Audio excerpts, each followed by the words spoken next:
Viral.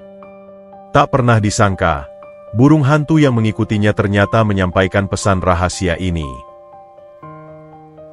Angin di ngarai Echoes bisu tidak membawa bau tanah atau embun hutan, melainkan hanya aroma keputusasaan yang dingin. Itu adalah tempat di mana sihir mati, di mana harapan menguap menjadi ketiadaan. Dan di sanalah ia terbaring, Aelia, yang dahulu adalah pilar cahaya kerajaan Aetheria, kini hanya seonggok raga tanpa daya. Dahulu, Aelia adalah peri cahaya Aetheria yang paling gemilang. Kekuatannya berasal dari sepasang sayap lumina yang berkilauan seperti kepingan kristal bintang, bukan sekadar hiasan, melainkan sumber esensial sihirnya. Setiap helai sayapnya terhubung langsung dengan denyut kehidupan Aetheria itu sendiri, memancarkan aura damai dan kekuatan penyembuhan yang tak tertandingi. Namun kini, sayap lumina itu patah, bukan hanya retak, tetapi hancur berkeping-keping di belakang punggungnya, meninggalkan sisa-sisa tajam seperti pecahan kaca yang memantulkan bayangan gelap dari lubuk hatinya. Ia telah menggunakan setiap tetes energi terakhirnya dalam pengorbanan 5 bintang, sebuah ritual kuno yang menutup celah dimensional yang mengancam menelan seluruh kerajaan mereka. Pengorbanan itu berhasil, celah itu tertutup. Tetapi harga yang dibayar Aelia jauh lebih mahal daripada nyawa, yaitu hilangnya sumber cahayanya dan jatuh ke dalam dimensi hampa ini. Air matanya, yang biasanya terasa hangat dan penuh mana, kini terasa dingin, mengalir seperti embun beku yang gagal mencair di pipinya. Namun, bukan sayap lumina yang hancur yang paling menyakitkan. Ia mengingat saat-saat terakhir. Saat itu, mereka berdua berdiri di tepi celah. Zain, pasangan hidup dan rekan seperjuangan terdekatnya, seorang ksatria naga bersayap yang gagah perkasa. Sayapnya, yang terbuat dari sisik hitam pekat dan berkilat, kontra sempurna dengan sayap kristal Aelia. Mereka adalah yin dan yang menjaga keseimbangan Aetheria. Aelia, kau harus berhenti. Zain berteriak. Suaranya dipenuhi ketakutan yang menular. Ritual itu akan menghancurkanmu. Aku tidak bisa membiarkanmu melakukannya. Tidak ada pilihan, Zain, jawab Aelia saat itu. Suaranya sudah serak oleh konsentrasi. Cahaya dari sayap luminanya memancar hebat, hampir membutakan. Jika celah ini terbuka sepenuhnya, kita semua akan sirna. Hanya kekuatan lumina murni yang bisa menyegelnya. Saat Aelia siap melemparkan dirinya ke pusaran energi terakhir, tiba-tiba, sebuah bisikan beracun menyusup ke telinga Zain. Bisikan itu berasal dari Ratu Bayangan, pemimpin musuh mereka, yang kekuatannya kini terperangkap di celah tersebut. Lihatlah dia, ksatria naga. Dia tidak mengorbankan diri untukmu, tapi untuk keagungan dirinya sendiri. Bukankah dia selalu bilang bahwa kekuatannya adalah yang terbesar? Dia akan pergi, meninggalkanmu sendirian dengan tanggung jawab yang berat. Dia akan mati, dan kau akan tetap hidup, terbebani oleh kegagalannya. Tinggalkan dia, selamatkan dirimu. Zain, yang selalu memiliki keraguan tersembunyi tentang apakah ia benar-benar layak mendampingi peri cahaya sebenderang Aelia, menjadi mangsa sempurna bagi racun keraguan itu. Ketakutan akan kehilangan segalanya, termasuk statusnya, mencengkeramnya. Ketika Aelia akhirnya berhasil menutup celah itu dengan mengorbankan sayap luminanya dan terlempar ke ngarai Echoes bisu, Zain berdiri di sana, di tepi jurang, menatap tubuh Aelia yang jatuh. Ia bisa saja melompat. Ia bisa saja menggunakan sayap naganya untuk meraih Aelia, meskipun risikonya besar.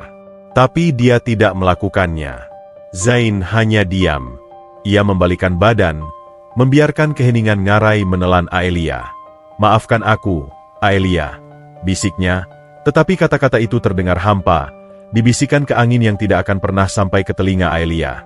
Aetheria membutuhkanku untuk tetap kuat. Aku tidak bisa mati bersamamu. Tidak bisa mati bersamaku. Kalimat itu bergema di benak Aelia sekarang, di keheningan ngarai. Bukan kematiannya yang Zain hindari, tetapi hidup bersamanya dalam kelemahan. Di tengah gurun spiritual itu, Aelia berjuang selama waktu yang terasa seperti keabadian. Setiap tarikan napas terasa seperti menelan pasir kasar. Ia mencoba merangkak, mencari setitik sihir atau cahaya untuk bertahan, tetapi ngarai Echoes bisu adalah tempat di mana segala energi positif ditolak. Ia mengingat semua janji yang pernah diucapkan Zain di bawah sinar bulan Aetheria. Sayap kita mungkin berbeda, cintaku, tetapi takdir kita terikat. Aku adalah pilar yang menopang cahayamu. Aku tidak akan pernah meninggalkanmu. Kiasan. Rupanya, janji itu hanyalah embun di pagi hari, indah sesaat, tetapi menguap tanpa jejak ketika matahari kesulitan datang. Aelia memejamkan mata. Ia ingin membiarkan kegelapan merenggutnya. Rasa sakit fisik karena sayap luminanya yang hancur hanyalah gatal dibandingkan dengan kehancuran batin karena pengkhianatan Zain. Pengkhianatan itu adalah pisau yang tidak hanya menusuk, tetapi juga memutar di ulu hati. "Kenapa?" bisiknya. Suaranya parau. "Kenapa kau pergi, Zain? Setelah semua yang kita korbankan bersama, apakah cintamu benar-benar begitu rapuh?" Tiba-tiba, ia mendengar suara gemerisik samar, seperti bunyi pasir yang digeser oleh angin yang tak terlihat. Ia membuka mata. Sekitar 15 langkah darinya, ada sebongkah batu yang memantulkan bayangannya sendiri, dan di sana, samar-samar, ia melihat sosok yang menyedihkan dalam bayangan. "Siapa di sana?" tanya Aelia lemah. Tidak ada jawaban, hanya keheningan yang menyesakkan, khas ngarai HOS bisu. Aelia mengerahkan seluruh sisa kekuatannya, merangkak sedikit ke depan. Ternyata, itu bukan bayangan. Itu adalah dirinya. Lebih tepatnya, itu adalah kenangan yang terwujud dari ego masa lalunya. Sosok itu tampak seperti Aelia sebelum pengorbanan, bersayap utuh dan bersinar angkuh. "Kau lihat, Aelia?" Kenangan itu berbicara dengan suara yang dingin, persis seperti suara ratu bayangan. "Semua pengorbananmu sia-sia. Kau adalah peri cahaya Aetheria yang paling bodoh. Kau membuang kekuatanmu demi makhluk lemah sepertinya." Zain tidak lemah, bela Aelia, meski hatinya berdarah. "Oh, ya? Dia meninggalkanmu di jurang ini. Dia memilih tahta, kehormatan, dan kenyamanan. Dia tahu kau akan mati di sini, dan dia pergi. Dia memilih untuk meninggalkanmu. Itu bukan kelemahan, itu pilihan yang kejam. Dia adalah belati berbalut sutra yang kau percaya." Kenangan itu tertawa sinis. "Terima kenyataan, Aelia. Tidak ada yang datang untuk menyelamatkan Ratu Cahaya yang tidak punya cahaya lagi. Mati sajalah. Biarkan kegelapan ini merangkulmu." Perkataan kenangan itu menusuk lebih dalam daripada sayap lumina yang patah. Itu adalah cermin kejujuran brutal. Aelia, yang selalu percaya pada kebaikan esensial dalam diri setiap makhluk, kini dihadapkan pada bukti pengkhianatan yang paling mendalam dari orang yang paling ia cintai. Ia pun menyerah. Tubuhnya terasa berat, matanya terpejam. Ia membiarkan napasnya melambat, menyambut dinginnya ngarai yang perlahan merayap. Selesai. Tepat ketika Aelia merasakan sentuhan kematian yang dingin di ujung jarinya, sesuatu yang tak terduga terjadi. Kegelapan yang pekat di sekelilingnya tiba-tiba terasa hangat, sangat lembut. Bukan hangatnya api, melainkan hangatnya kehangatan pertama setelah musim dingin yang sangat panjang. Sebuah suara, yang bukan bisikan bayangan ataupun gema dari masa lalu, terdengar di benaknya. Suara itu tenang, tetapi memiliki otoritas yang tak terbantahkan, seperti alunan melodi abadi yang menenangkan jiwa. "Belum waktunya, anakku." Aelia memaksakan matanya terbuka. Di atasnya, ngarai HOS bisu yang biasanya hampa kini diselimuti oleh kabut cahaya perak keemasan yang menenangkan, berputar-putar seperti pusaran air yang anggun. Di tengah kabut itu, ia melihatnya. Sosok wanita agung dengan mata yang menampakkan kebijaksanaan dari jutaan tahun, mengenakan jubah yang terbuat dari benang-benang harapan. Sosok itu adalah Valerie, sang penjaga cahaya sunyi, entitas mitos yang konon hanya muncul ketika keputusasaan telah mencapai titik nol. Valerie membungkuk, sentuhannya lembut, membersihkan sisa-sisa pecahan sayap lumina dari punggung Aelia. "Pengorbananmu adalah yang termulia, Aelia," kata Valerie, suaranya bergetar dengan kasih sayang murni. "Tetapi jiwamu terluka parah, bukan oleh musuhmu, melainkan oleh hati yang seharusnya melindungimu. Jangan biarkan luka itu menjadi kuburanmu." Valerie tidak menawarkan sihir penyembuhan instan. Sebaliknya, ia memancarkan cahaya yang menyelimuti Aelia. Cahaya itu tidak hanya menyembuhkan fisik, tetapi juga mulai merajut kembali helai-helai harapan yang terkoyak di hati Aelia. Prosesnya menyakitkan, seperti memperbaiki ukiran kristal yang hancur satu persatu. Ikutlah denganku, pinta Valerie. Aku akan membawamu ke oase tanpa nama, tempat di mana kau akan belajar bahwa kekuatan terbesar bukanlah seberapa terang cahayamu bersinar, melainkan seberapa dalam sumur pengampunan yang kau miliki. Aelia, yang sekarang hanya bisa mengangguk, merasakan Valerie mengangkatnya. Ketika mereka meninggalkan ngarai Echoes Bisu, Aelia menoleh ke belakang sekali lagi. Ia melihat bayangan Zain, bayangan pengkhianatan, dan bayangan ego masa lalunya, semuanya tertinggal di keheningan yang dingin. Aku tidak akan menuntut balas, gumam Aelia, bukan sebagai sumpah untuk orang lain, tetapi sebagai perjanjian baru dengan dirinya sendiri. Valerie membawa Aelia melalui portal cahaya ke tempat yang terasa seperti surga. Inilah oase tanpa nama, tempat di mana bintang-bintang tidak pernah terbenam dan bunga-bunga cahaya mekar tanpa henti. Di sana, proses penyembuhan dimulai, yang akan membawa Aelia pada transformasi sayap Lumina yang baru dan mendapatkan karunia nirwana empati. Perpindahan dari kehampaan ngarai Echoes Bisu ke oase tanpa nama terasa bagi Aelia seperti berpindah dari malam yang gelap gulita ke pelukan fajar yang abadi. Tempat ini adalah kebalikan mutlak dari dimensi yang baru saja ia tinggalkan. Jika ngarai adalah kematian sihir, oase adalah denyut jantung dari semua keajaiban. Disinilah Valerie, sang penjaga cahaya sunyi, membawanya. Oase tanpa nama bukanlah tempat di peta. Ia adalah sebuah metafora yang terwujud. Langitnya selalu bermandikan cahaya senja keemasan yang tenang, dan udaranya dipenuhi serbuk sari cahaya yang menyembuhkan setiap luka. Pohon-pohonnya bukan terbuat dari kayu, melainkan dari serat-serat kristal yang bernyanyi pelan, dan di bawahnya mengalir sungai yang airnya tampak seperti mana cair. Aelia terbaring di atas hamparan lumut Aetheria yang lembut, yang memancarkan kehangatan konstan. Valerie duduk di sampingnya, memancarkan ketenangan yang menular. "Selamat datang, Aelia," ujar Valerie, suaranya sedalam suara ombak yang damai.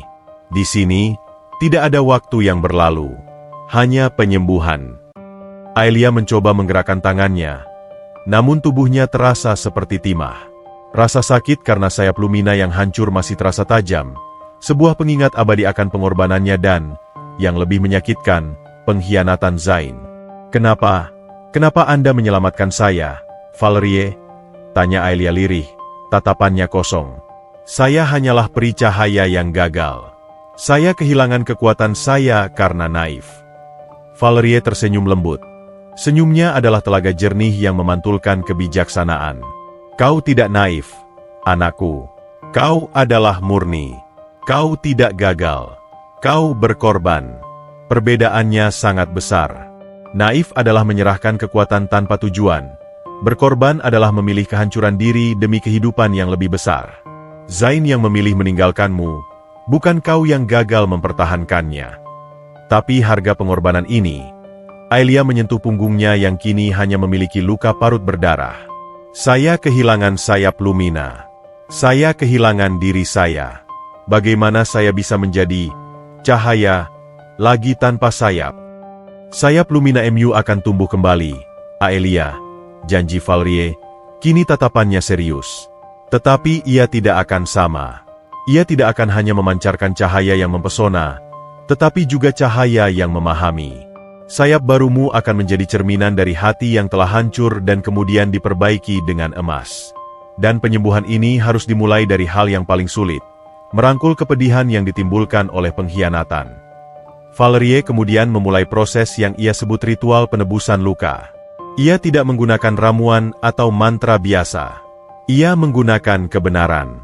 "Aelia, sekarang kau harus mengulang nama Zain dan mengucapkan pengkhianatannya dengan lantang, tetapi tanpa kemarahan. Hanya penerimaan." Aelia menggeleng. Air mata kembali membasahi pipinya. "Saya tidak bisa. Rasa sakit itu terlalu besar. Rasa sakit adalah tali belenggu yang mengikatmu pada masa lalu, Aelia. Jika kau tidak memotongnya, kau akan kembali ke ngarai yang dingin."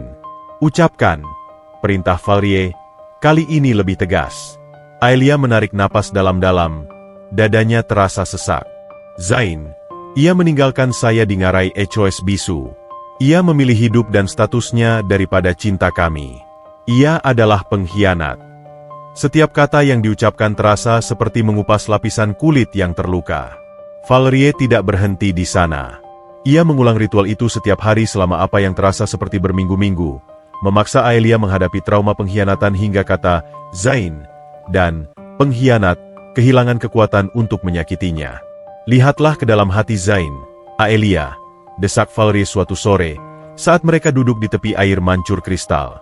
Ketika ia membalikkan badan, kau melihat pengkhianatan, ya. Tetapi apa yang ada di balik pengkhianatan itu? Aelia menutup matanya, memfokuskan energi yang kini perlahan mulai terhimpun di inti jiwanya. Ia mencoba menembus kabut luka dan melihat Zain seperti yang dilihat Valerie. Saya melihat rasa takut, jawab Aelia pelan. Ketakutan akan menjadi tidak penting. Ketakutan bahwa ia tidak akan pernah setara dengan cahaya saya. Ratu bayangan hanya memperkuat ketakutan itu. Tepat sekali, Valerie mengangguk. Pengkhianatan Zain tidak terjadi karena ia membencimu, tetapi karena ia membenci dirinya sendiri. Ia tidak bisa hidup di bawah bayangan kesempurnaanmu. Ia mengambil jalan keluar termudah. Ini tidak membenarkan tindakannya, tetapi ini mengubah sifat lukamu. Lukamu bukan lagi karena ia tidak mencintaimu, tetapi karena ia tidak cukup mencintai dirinya sendiri untuk menjadi layak bagimu. Pemahaman ini adalah pukulan palu yang menghancurkan dinding pertahanan terakhir Aelia. Ia menangis, tetapi kali ini, tangisannya bukan karena kesakitan, melainkan karena pembebasan. Jika ia begitu takut, bagaimana ia bisa disebut ksatria naga? Tanya Aelia. Gelarnya hanyalah baju besi, Aelia. Baju besi yang ia lepaskan ketika ia lari. Sekarang, tugasmu adalah mengganti Lumina yang hilang dengan sesuatu yang lebih kuat, nirwana empati. Valerie menjelaskan bahwa nirwana empati adalah karunia spiritual, sebuah kekuatan batin yang memungkinkannya tidak hanya melihat cahaya dalam diri seseorang, tetapi juga melihat alasan di balik kegelapan mereka. Itu adalah kekuatan untuk memahami, bukan untuk menghakimi. Kekuatan lama MU menghancurkan musuh. Kekuatan barumu akan menyembuhkan dunia, bahkan dari luka yang disebabkan oleh teman, kata Valerie. Proses restorasi sayap Lumina dimulai setelah Aelia sepenuhnya menerima nirwana empati. Itu adalah proses yang menyakitkan. Valerie menempatkan fragmen sayap Lumina yang hancur ke dalam sungai kristal, dan fragmen itu mulai berputar-putar dalam pusaran cahaya. Perlahan, satu persatu, kepingan itu ditarik kembali ke punggung Aelia. Rasakan sakitnya, Aelia, bisik Valerie. Setiap retakan harus kau akui. Setiap luka harus kau terima. Hanya dengan begitu, sayap barumu akan tumbuh, tidak lagi dari kristal murni, tetapi dari cahaya yang ditempa kepedihan. Aelia menjerit. Rasa sakitnya luar biasa. Rasanya seperti ribuan jarum menembus punggungnya. Tapi di tengah rasa sakit itu, ia memfokuskan pada nirwana empati. Ia memikirkan anak-anak Aetheria yang akan diselamatkan oleh pengorbanannya. Ia memikirkan Zain, yang hidupnya kini terkunci dalam penyesalan dan kehinaan. Ia memancarkan pemahaman, bukan amarah. Akhirnya, jeritan itu mereda. Sayap Lumina kini telah kembali. Mereka tidak lagi memancarkan cahaya putih yang angkuh dan menyilaukan. Mereka memancarkan cahaya yang lembut, keemasan perak, seolah-olah seluruh kosmos terwakili di dalamnya. Aelia mencoba menggerakkannya. Mereka kuat, utuh, dan terasa lebih berakar pada jiwanya daripada sebelumnya. Selamat, ucap Valerie. Kau sekarang adalah Aelia yang telah ditebus. Sayapmu tidak hanya membawa sihir, tetapi juga kebijaksanaan. Aelia bangkit, kekuatan penuh membanjiri dirinya. Ia tidak merasakan keinginan sedikit pun untuk kembali dan menuntut balas pada Zain. Yang ada hanyalah kedamaian. Apa yang harus saya lakukan sekarang? Tanya Aelia. Tujuanmu bukan lagi mempertahankan Aetheria, tetapi menyembuhkannya. Tanpa menuntut balas. Kau harus menjadi penanam harapan, kata Valerie. Dunia tidak membutuhkan pahlawan yang memenangkan perang, tetapi pahlawan yang mengakhiri kebencian. Sekarang, saatnya kau kembali. Valerie mengulurkan tangan, dan sebuah portal berputar-putar terbuka. Portal itu bukanlah portal menuju Aetheria yang megah, tetapi menuju tempat yang tenang, sebuah desa terpencil yang disebut kota tepi hutan. Kembalilah, hiduplah dengan damai. Biarkan hidup barumu menjadi jawaban atas pertanyaan masa lalu, pungkas Valerie. Dan apakah saya akan bertemu Anda lagi? Tanya Aelia, terharu. Valerie tersenyum misterius.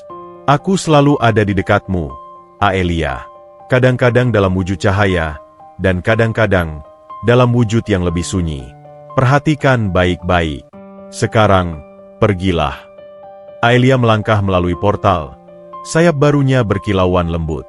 Ia telah dilebur dan dibentuk kembali di oase tanpa nama. Ia meninggalkan pengkhianatan di belakangnya dan membawa serta karunia baru, nirwana empati. Ia siap membangun masa depan, tanpa menoleh ke masa lalu. Begitu Aelia menghilang, Valerie berdiri sendiri. Ia melihat ke arah portal lain yang terbuka.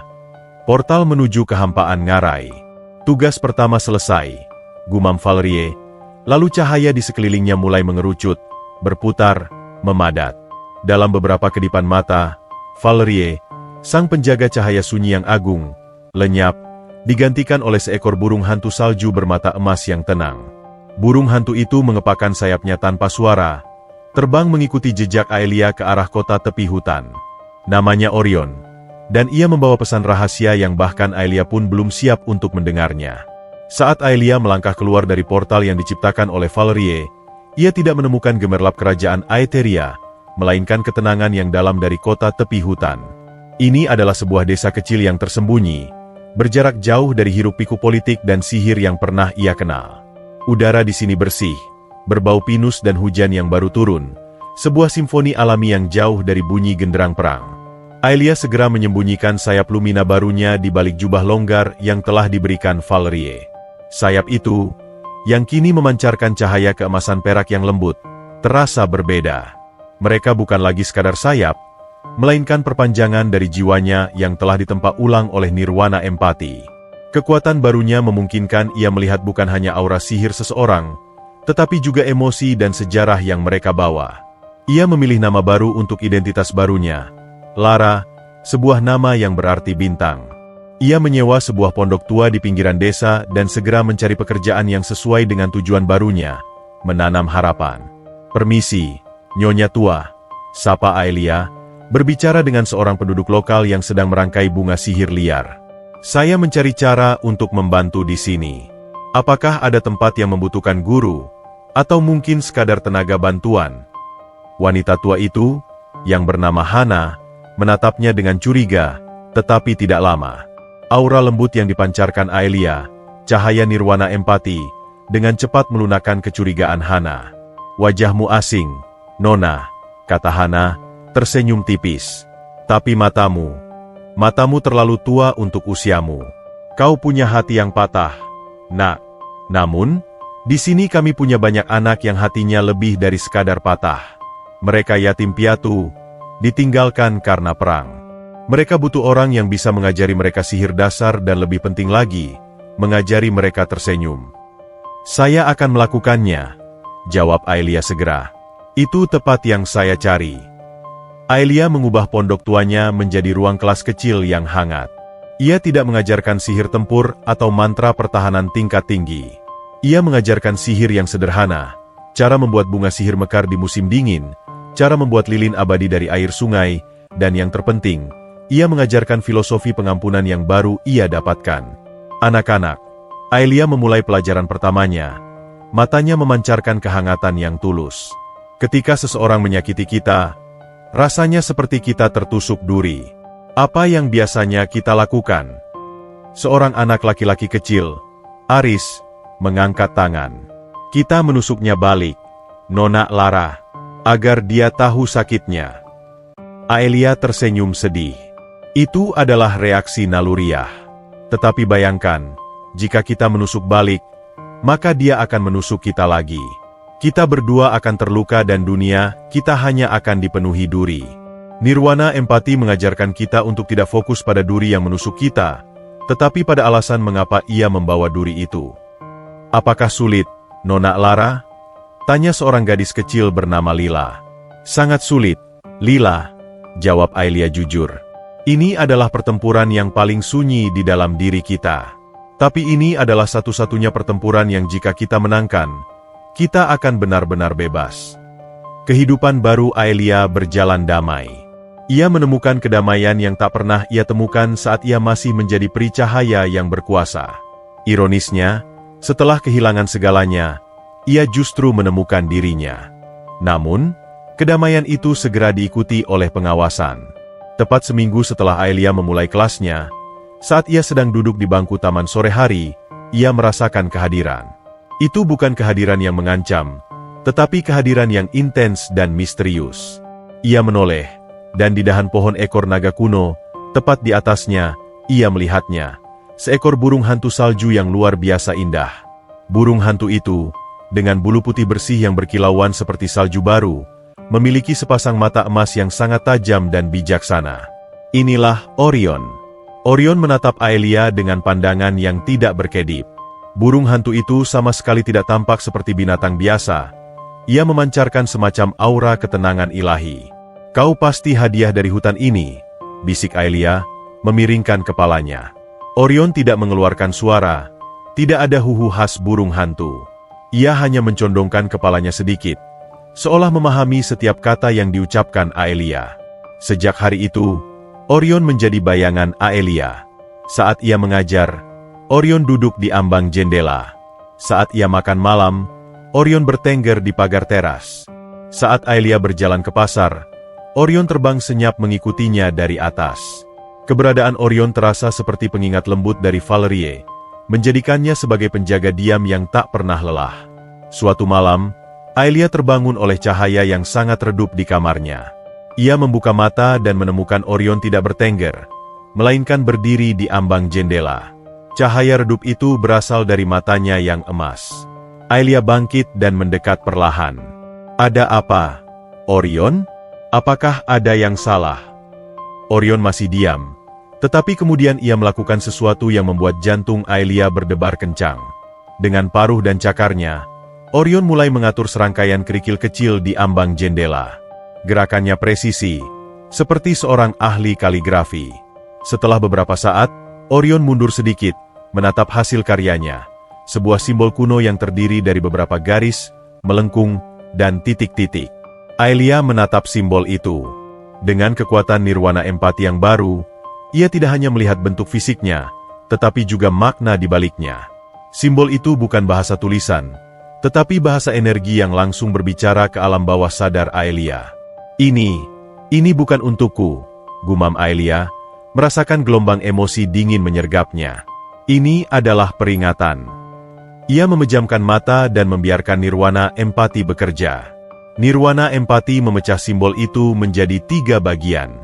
Garis patahan, menunjukkan titik kritis kurva kegelapan, mengacu pada sihir terlarang titik api, mengacu pada lokasi yang sangat spesifik, sebuah menara di perbatasan Aetheria. Aelia akhirnya mengerti. Pesan rahasia dari Orion adalah, titik kelemahan kerajaan Aetheria akan segera diserang menggunakan sihir terlarang di menara sunyi perbatasan.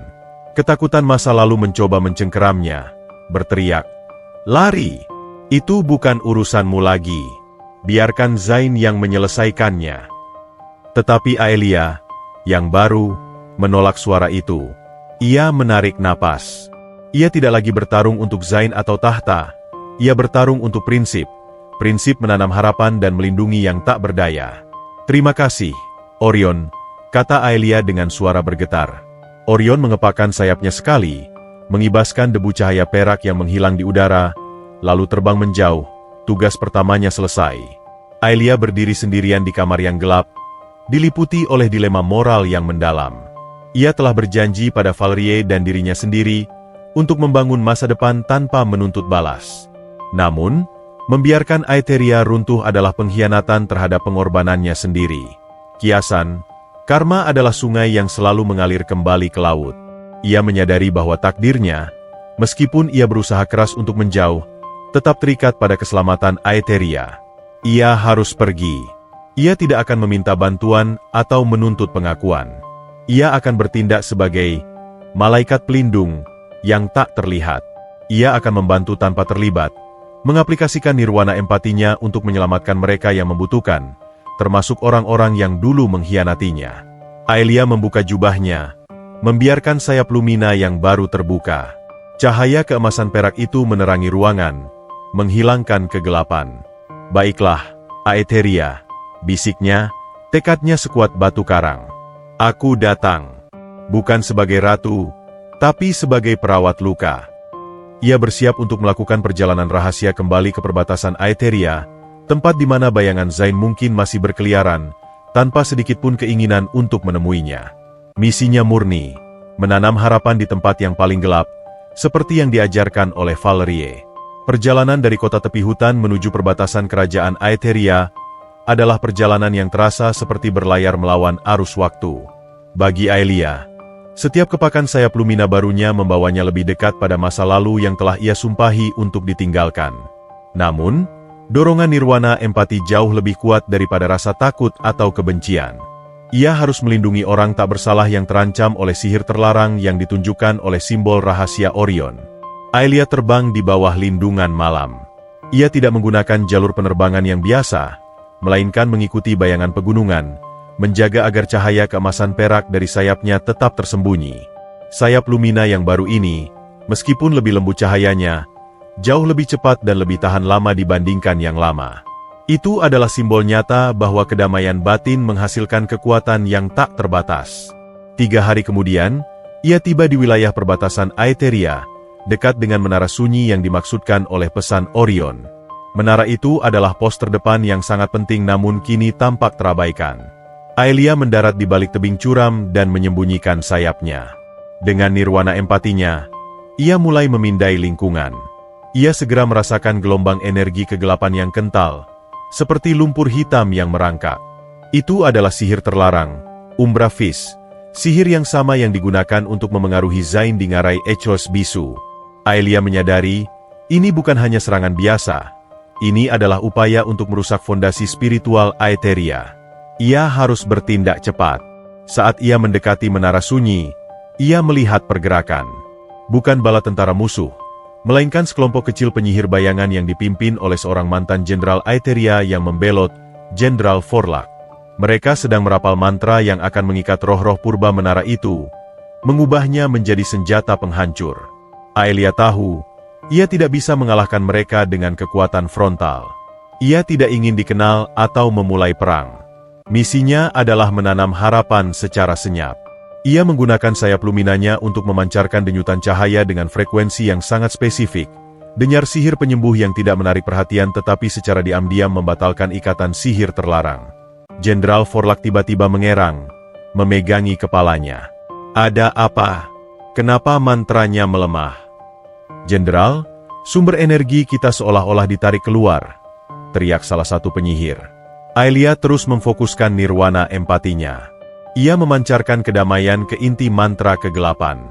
Kekuatan yang ia pancarkan tidak menghancurkan mantra itu, melainkan melucuti tujuannya, membuatnya tidak berbahaya dan runtuh dengan sendirinya. Dalam beberapa menit, mantra itu gagal total.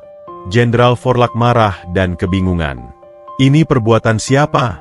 Raungnya. Kita mundur. Akan kukirim laporan bahwa ada penyusup cahaya yang bekerja melawan kita. Aelia menyaksikan mereka melarikan diri ke dalam bayangan hutan. Ia telah berhasil. Aetheria diselamatkan dari krisis di menara itu, dan tidak ada satupun yang melihatnya, kecuali mungkin satu. Saat ia bersiap untuk terbang kembali ke kota tepi hutan, nirwana empatinya tiba-tiba berteriak. Itu adalah rasa sakit emosional yang begitu dalam, begitu murni, sehingga ia tidak bisa mengabaikannya. Rasa sakit itu bukan berasal dari menara, tetapi dari arah selatan, di sebuah desa terpencil yang disebut Desa Lembah Patah. Aelia tahu siapa yang memiliki kepedihan sedalam itu. Itu adalah aura yang tidak asing, aura Zain. Ia memutuskan untuk mengikuti jejak kepedihan itu. Perjalanan ke Desa Lembah Patah hanya membutuhkan waktu 1 jam penerbangan sunyi. Desa itu kecil, miskin, dan tampak dilupakan oleh kemegahan Aetheria. Aelia mendarat di hutan terdekat dan melanjutkan dengan berjalan kaki, menyamarkan dirinya seperti pengembara biasa. Nirwana empatinya menuntunnya ke sebuah gubuk tua yang jauh dari desa, yang dindingnya hampir roboh. Di luar gubuk itu, duduk menyendiri, adalah Zain. Aelia berhenti di balik pohon besar, jantungnya berdetak kencang, bukan karena sisa-sisa cinta, tetapi karena syok. Zain, ksatria naga bersayap yang dulu gagah dan bersinar, Kini hanya tinggal bayangan dari dirinya yang dulu. Sayap naganya yang seharusnya memancarkan sisik hitam pekat berkilauan, kini tampak kusam dan patah di bagian bahu kanan. Ia mengenakan pakaian compang-camping dan tampak kurus. Di tangannya, ia memegang sebilah pisau tumpul, mengukir sepotong kayu dengan tidak fokus. Aelia membiarkan nirwana empatinya melingkupinya. Ia melihat bukan pengkhianat yang meninggalkannya, tetapi jiwa yang tersiksa. Percakapan, sunyi, dengan nirwana empati. Zain, dalam pikiran, lagi-lagi kau mengukir patung yang sama, Zain. Patung Aelia. Tapi kau selalu gagal menyelesaikan sayapnya. Karena kaulah yang menghancurkan sayapnya, nirwana empati Aelia. Menggambarkan, dia hidup dalam penjara penyesalan. Pengkhianatan itu bukan pembebasan baginya, melainkan hukuman seumur hidup Zain. Menghela napas, keras. Aku seharusnya mati di sana. Di Ngarai. Aku seharusnya mati bersamanya. Nirwana empati Aelia. Menggambarkan, dia tidak dikucilkan oleh orang lain. Dia mengucilkan dirinya sendiri. Setiap hari adalah pertarungan dengan hantu masa lalu. Aelia melihat bagaimana kehidupan Zain sekarang. Setelah meninggalkan Aelia, ia kembali ke Aetheria, tetapi ketakutan terbesarnya menjadi kenyataan. Ia tidak dihormati sebagai penyelamat, melainkan dicurigai. Kegagalannya menyelamatkan Aelia dianggap sebagai kelemahan moral. Rasa malu dan penyesalan membuatnya melepaskan gelarnya dan melarikan diri, hidup dalam kehinaan. Cedera pada sayapnya adalah akibat dari upaya bunuh diri yang gagal. Ia mencoba terbang tinggi hingga sayapnya membeku dan patah, tetapi alam menolak kematiannya. Aelia merasakan gelombang rasa iba yang jujur dan tanpa syarat. Ia melihat kepedihan Zain sebagai cermin retak yang memantulkan traumanya sendiri. Ia tidak mendekat. Ia tidak berbicara. Tugasnya bukan menuntut penjelasan, melainkan menanam harapan. Zain menjatuhkan pisau ukirnya. Ia menundukkan kepala, membiarkan rambutnya menutupi wajah. Ia menangis tanpa suara. Isakannya hanya berupa getaran bahu yang rapuh. Aelia tahu persis apa yang dibutuhkan Zain secara fisik. Luka di sayap naganya tidak akan pernah sembuh total tanpa sihir penyembuh tingkat tinggi. Sihir yang hanya bisa diakses di Aetheria. Tapi Aetheria tidak akan membantunya. Aelia bergerak dalam diam, seperti angin sepau-sepau yang nyaris tak terasa. Ia mengeluarkan dari jubahnya sebuah kantong kecil yang berisi ramuan penyembuh terbaik yang pernah ia buat di oase tanpa nama. Ramuan yang dibuat dari bunga kristal khusus yang dapat merangsang regenerasi sisik naga. Ia meletakkan kantong itu di ambang pintu gubuk Zain, lalu mundur ke bayangan. Sebelum pergi, Aelia menggunakan sedikit sayap lumina barunya, memancarkan gelombang kecil nirwana empati ke arah Zain. Itu bukan sihir yang bisa dilihat, melainkan perasaan, rasa damai yang tiba-tiba, rasa lega yang tak dapat dijelaskan, seolah-olah beban berat di dada sedikit terangkat. Zain mendongak. Matanya yang basah mencari sumber rasa damai itu. Siapa? Bisiknya. Ia melihat kantong ramuan di ambang pintu. Ramuan itu bersinar redup dengan cahaya yang akrab, cahaya penyembuh. Zain mengambilnya, hati-hati seperti memegang bara api. Ini sihir cahaya murni, gumamnya. Sihir yang sudah lama tak kurasakan sejak dia pergi. Ia tidak tahu siapa yang memberikannya, tetapi ia tahu bahwa itu adalah uluran tangan tanpa pamrih. Itu adalah sedekah harapan di tengah gurun keputusasaan. Aelia, dari kejauhan, hanya tersenyum tipis. Ia berhasil menanam benih pertamanya. Pengampunannya tidak diucapkan, tetapi diwujudkan melalui tindakan. Misi pertamanya di Aetheria selesai. Ia telah menyelamatkan kerajaan secara anonim dan memberikan uluran tangan kepada pengkhianatnya yang paling terluka. Ia mengepakkan sayapnya dan meluncur kembali ke langit, menjauh dari desa lembah patah. Ia telah melihat Zain. Ia telah memahami Zain. Dan yang paling penting, ia telah membuktikan kepada dirinya sendiri bahwa ia mampu melihat kepedihan di balik kebencian. Kembalinya Lyra, sekarang Aelia, ke dunia asalnya, yang memilih membangun masa depan baru tanpa menuntut balas, kini nyata. Ia kembali ke kota tepi hutan, siap menghadapi gelombang viral yang akan terjadi karena aksi penyelamatan rahasianya, dan tentu saja, bersiap menunggu pesan rahasia berikutnya dari Orion. Kembalinya Aelia ke kota tepi hutan terasa seperti menambatkan jangkar di pelabuhan yang tenang setelah badai besar. Ia kembali ke rutinitasnya sebagai Elara, guru bagi anak-anak terlantar, tetapi ada perbedaan mendasar. Ia kini membawa beban dan kedamaian dari pengalaman pribadinya. Ia telah melihat kehancuran Zain dan berhasil menyelamatkan Aetheria secara anonim, sebuah kombinasi tindakan yang memperkuat nirwana empatinya. Di pondoknya, ia segera disambut oleh Orion. Burung hantu salju itu sudah menunggunya, bertengger tenang di sandaran kursi kayu. Orion menatapnya dengan mata emas yang seolah membaca setiap detail perjalanannya.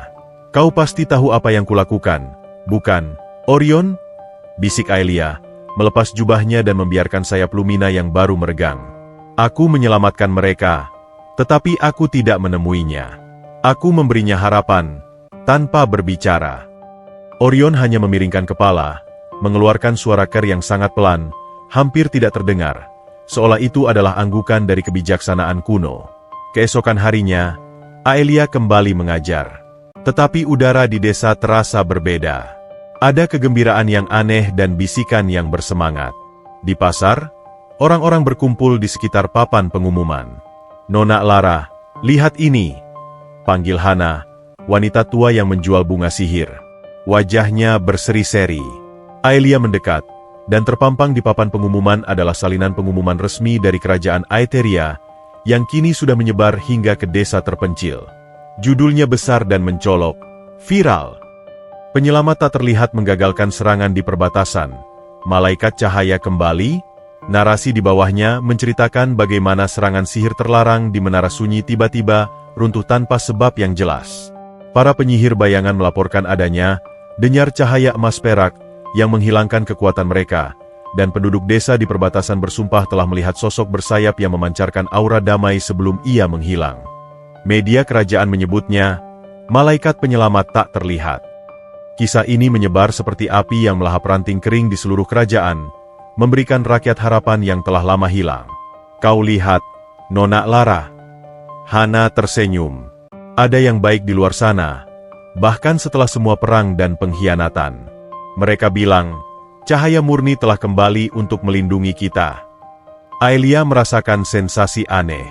Di satu sisi, ia merasa puas karena tujuannya, menanam harapan, tercapai. Di sisi lain, ia menyadari bahwa tindakannya telah menciptakan mitos baru yang akan menarik perhatian yang tidak diinginkannya. Ia kembali ke pondoknya, hatinya diselimuti lapisan cemas. "Aku hanya ingin membantu, Orion," keluhnya pada burung hantu yang kini duduk di mejanya. "Aku tidak ingin menjadi viral. Popularitas adalah penjara, dan aku baru saja bebas dari sana." Orion melompat ke tumpukan bukunya. Ia mendorong sebuah buku yang terbuka, memperlihatkan sebuah ilustrasi kuno tentang artefak kuno, kunci jiwa, yang konon mampu memanipulasi emosi makhluk hidup. Kemudian, Orion mulai bergerak. Ia tidak lagi menggunakan kerikil seperti sebelumnya. Kali ini, ia menyentuh paruhnya ke meja, meninggalkan garis-garis tipis cahaya di kayu, membentuk sebuah pesan yang lebih kompleks dan mendalam. Pesan rahasia kedua dari Orion. Aelia memfokuskan nirwana empatinya. Simbol itu bercerita tentang masa lalu.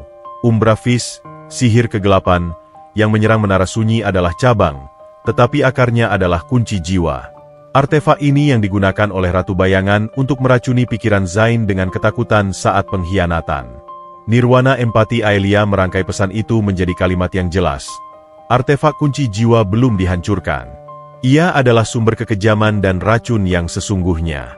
Selama ia ada, bukan hanya Zain yang akan menjadi korban, tetapi seluruh kerajaan akan rentan terhadap manipulasi emosi dan ketakutan. Jadi, Zain hanyalah pion, alat yang terpengaruh. Aelia menarik napas tajam. "Aku sudah menduga, tapi melihatnya tertulis, membuat pengkhianatan itu terasa kurang pribadi dan lebih seperti kejahatan sistemik." Rasa iba Aelia terhadap Zain semakin dalam. Ia menyadari bahwa memaafkan Zain secara personal tidaklah cukup. Untuk benar-benar membebaskannya dari belenggu masa lalu, dan untuk melindungi masa depan Aetheria, ia harus menghancurkan sumber racun itu. "Orion, di mana artefak ini?" Orion mengepakkan sayapnya dan terbang ke sudut ruangan. Paruhnya menunjuk ke arah peta kuno Aetheria yang tergantung di dinding.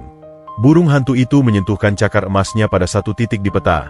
Kuil kristal sunyi, sebuah kuil yang terletak jauh di pegunungan utara, yang dikabarkan dijaga oleh ilusi dan ujian spiritual. Kuil kristal sunyi, ulang Aelia, suaranya mengandung tekad baru. Itu berarti aku harus masuk ke jantung wilayah lama. Dan aku membutuhkan seseorang yang bisa menembus pertahanan ilusi kuil itu bersamaku. Percakapan dengan diri sendiri. Aelia, suara batin lama jangan gila. Kau harus sendirian. Bekerja sendiri adalah kunci anonimitas. Nirwana empati. Kuil itu bukan tantangan fisik, Aelia. Itu adalah ujian spiritual.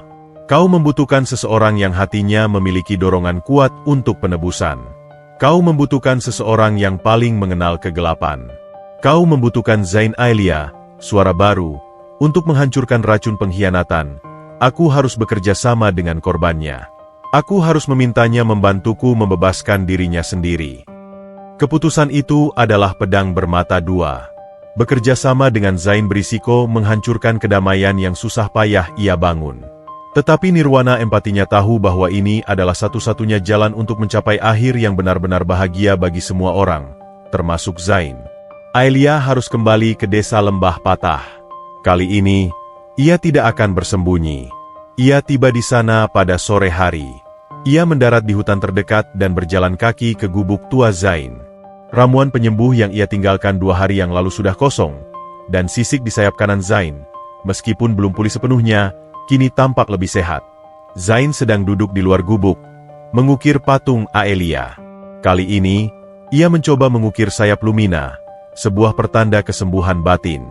Aelia melangkah keluar dari bayangan. Keheningan yang tiba-tiba menyelimuti desa itu seolah-olah waktu berhenti berdetak. Zain, panggil Aelia. Suaranya tenang, tanpa nada menuduh. Zain menjatuhkan pisau ukirnya. Ia terpaku. Matanya yang lelah membelalak penuh ketidakpercayaan. Ia melihat Aelia berdiri di sana, diselimuti cahaya senja, sayap Lumina baru yang keemasan perak tersembunyi, tetapi aura cahayanya tak terhindarkan. Aelia? Gumamnya. Suaranya hanya desahan. Ini ilusi?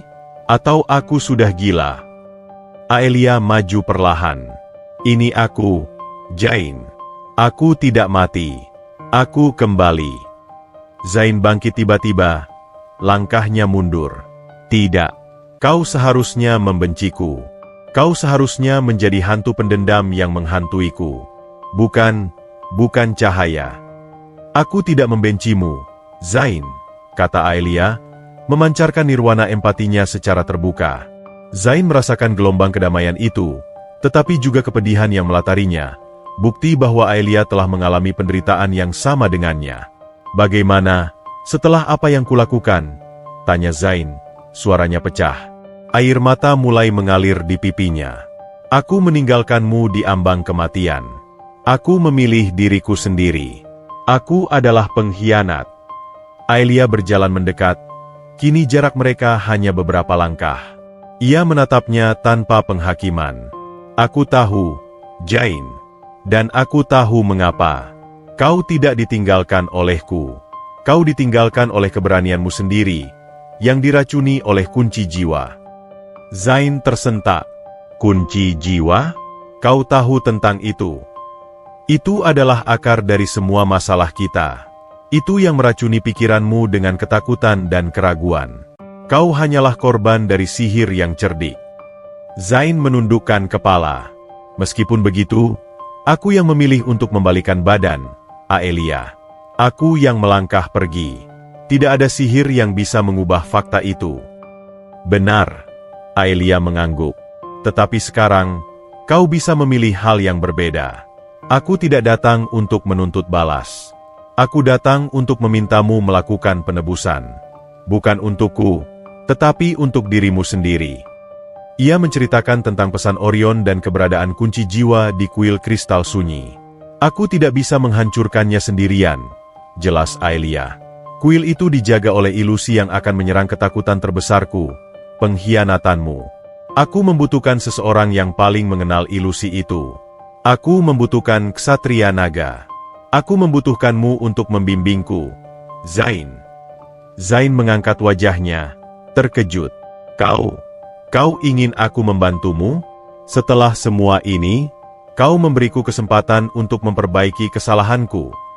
Aku memberimu kesempatan untuk membebaskan dirimu dari penjara penyesalan. Koreksi Aelia, lembut. Jika kita menghancurkan artefak itu, kita menghapus pengaruh Ratu Bayangan di Aetheria, dan kita menutup babak pengkhianatan ini selamanya. Aku tidak menawarkan cinta, Zain. Aku menawarkan jalan menuju penebusan. Zain tidak menjawab dengan kata-kata. Ia berlutut di hadapan Aelia. Aku bersumpah, Aelia.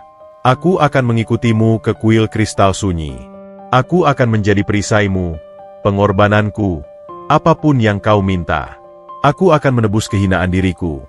Janjinya, air mata yang mengalir di pipinya kini adalah air mata tekad, bukan kesedihan.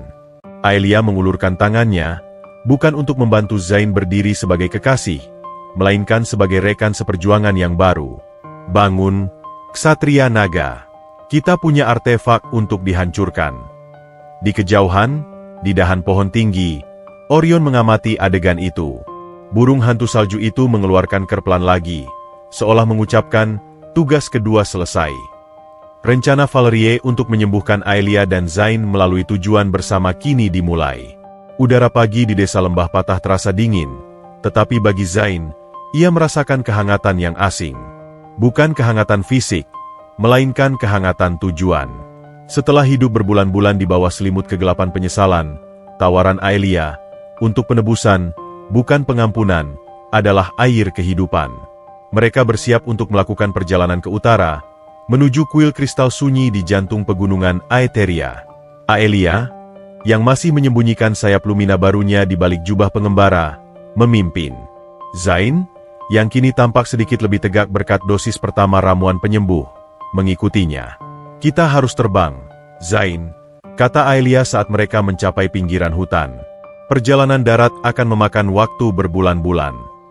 Zain menggeleng, ekspresi kesedihan kembali menyelimutinya. Aku tidak bisa, Aelia. Sayapku, mereka tidak akan bertahan. Aku bisa terbang sebentar, tapi tidak untuk jarak sejauh itu. Apalagi dengan sayap kananku yang masih rapuh. Kalau begitu kita akan melakukannya dengan caraku, putus Aelia.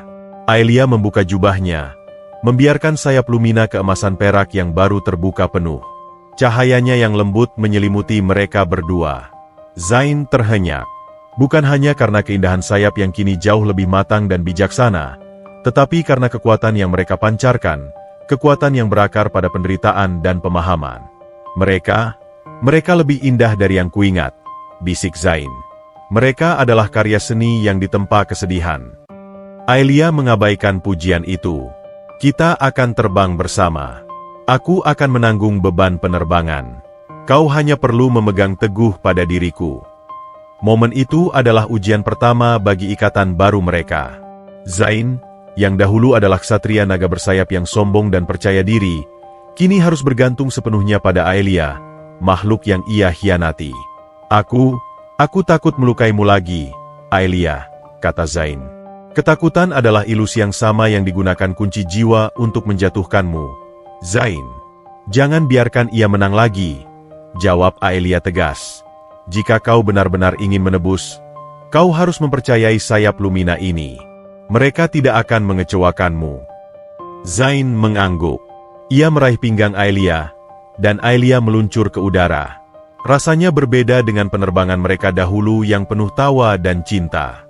Penerbangan ini hening, dipenuhi ketegangan yang hanya bisa dipecahkan oleh kejujuran. Mereka terbang selama berjam-jam, melintasi hutan dan sungai, menuju puncak-puncak gunung es yang menjulang. Selama penerbangan itu, Zain akhirnya memecah keheningan yang panjang dan menyiksa. Aku harus bertanya, mulai Zain, suaranya parau oleh angin dan emosi. Mengapa kau tidak membiarkanku mati di lembah patah? Ramuan itu adalah sihir penyembuh lumina murni. Itu hanya bisa dibuat olehmu. Aelia tidak menoleh. Matanya tetap fokus pada cakrawala. Aku tidak memberimu ramuan itu untuk mengampunimu, Zain. Aku memberikannya karena nirwana empatiku melihatmu bukan sebagai pengkhianat, tetapi sebagai jiwa yang sakit. Aku menyelamatkanmu karena itu adalah hal yang benar untuk dilakukan, bukan karena kau pantas mendapatkannya. Dan itulah mengapa aku harus membantumu, ujar Zain, tekadnya mengeras. Aku ingin membuktikan bahwa aku masih pantas menerima belas kasihan, meskipun bukan cintamu. Aku mengerti, kata Aelia, jeda singkat. Sekarang, ceritakan padaku tentang kunci jiwa. Apa yang kau rasakan saat itu? Zain menarik napas dalam-dalam. Menceritakan momen pengkhianatan itu adalah luka yang ia korek sendiri. Saat kau sibuk dengan ritual 5 bintang, Ratu Bayangan membisikiku melalui celah dimensi, jelas Zain. Bisikannya seperti racun yang sangat halus. Ia tidak menyuruhku pergi. Ia hanya menyentuh rasa takut terbesarku, bahwa aku hanyalah bayangan di samping cahayamu. Ia bertanya, setelah kau mati, akankah dia benar-benar merindukanmu, atau hanya merindukan kekuatannya sendiri? Aku mulai melihatmu bukan sebagai kekasihku, tetapi sebagai saingan dalam pengorbanan. Aku takut. Aku takut jika aku mati bersamamu, namaku akan terlupakan. Dan ketika kau jatuh, aku yakin aku telah membuat pilihan yang rasional untuk Aetheria dan diriku sendiri. Zain meremas kain jubah Aelia. Tapi kebenaran menyakitkan, Aelia.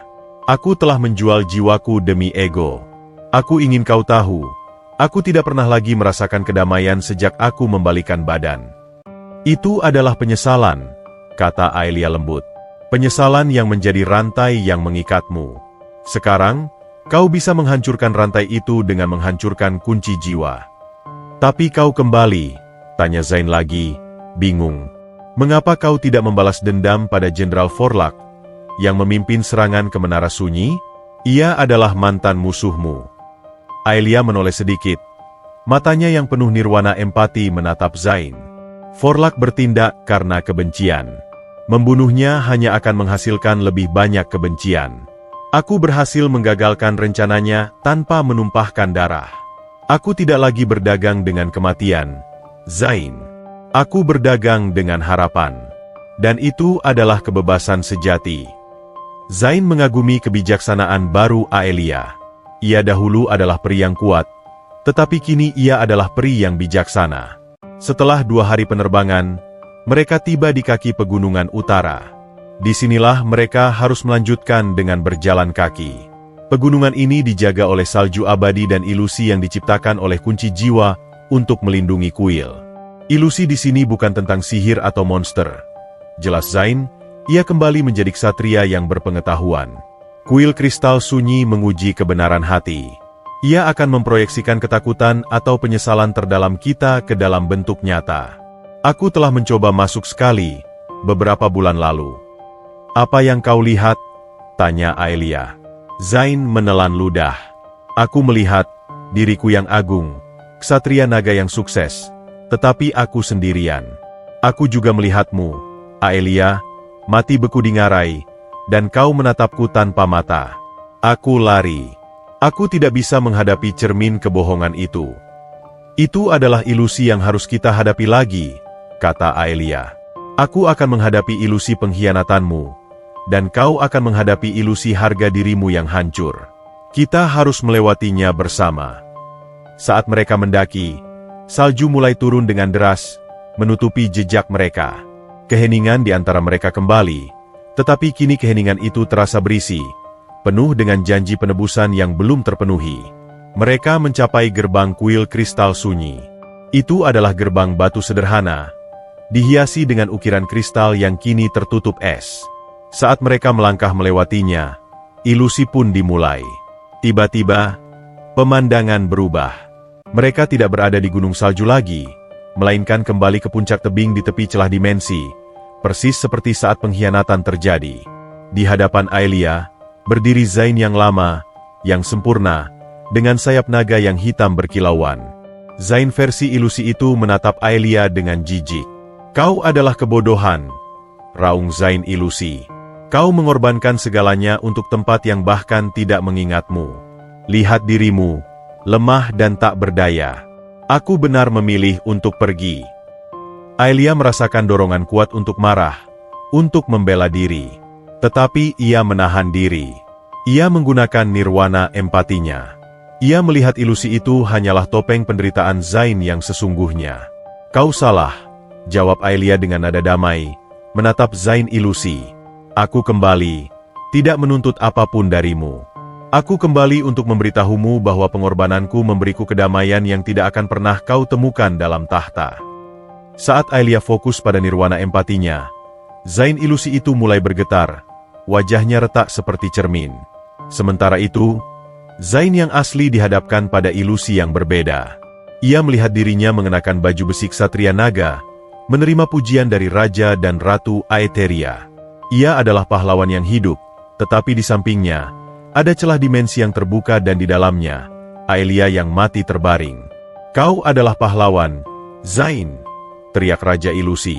"Kau menyelamatkan kami dengan pengorbanan yang bijaksana. Lupakan dia yang lemah." Zain menjerit, "Tidak, aku bukan pahlawan. Aku adalah pengkhianat. Pahlawan sejati tidak pernah membiarkan cinta mereka jatuh ke dalam jurang. Aku adalah keputusasaan yang hidup." Zain memukul tanah, lalu mengangkat tangannya dan menghancurkan panggung ilusi itu. Ia tidak lagi terpedaya oleh pujian kosong yang selalu ia cari. Ia telah menerima statusnya yang terluka. Ilusi itu lenyap. Mereka kembali berada di lorong kuil kristal sunyi yang dingin.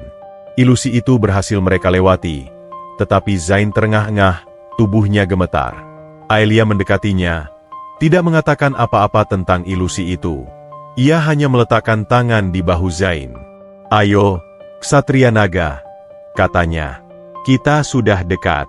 Jangan biarkan masa lalu menghancurkan penebusanmu." Zain mengangguk, menyeka air matanya. Ia kembali fokus. Mereka melanjutkan perjalanan mereka ke jantung kuil, di mana artefak kunci jiwa menunggu.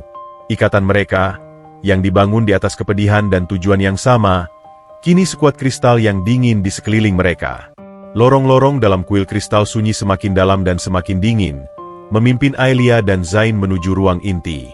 Setiap langkah bergema, seolah lorong itu sendiri adalah sumur ingatan yang memantulkan sejarah panjang Aetheria, sejarah yang sebagian besar kini ternoda oleh pengkhianatan dan keputusasaan. Setelah berhasil melewati ilusi yang menyerang penyesalan, kini mereka harus berhadapan langsung dengan sumber racun spiritual itu. Mereka mencapai ruangan utama, sebuah kubah yang seluruhnya terbuat dari kristal gelap yang tidak memantulkan cahaya. Di tengah ruangan, mengambang di atas alas batu obsidian, adalah artefak kunci jiwa. Itu tampak seperti permata besar berwarna ungu tua yang berdenyut pelan, memancarkan aura melankolis yang menarik dan berbahaya. "Ini dia," bisik Zain, suaranya dipenuhi kebencian yang mendalam. Kebencian bukan pada Aelia, melainkan pada benda mati ini yang telah memanipulasi kehidupannya. Kunci jiwa segera merasakan kehadiran mereka. Udara di sekitar artefak itu menegang.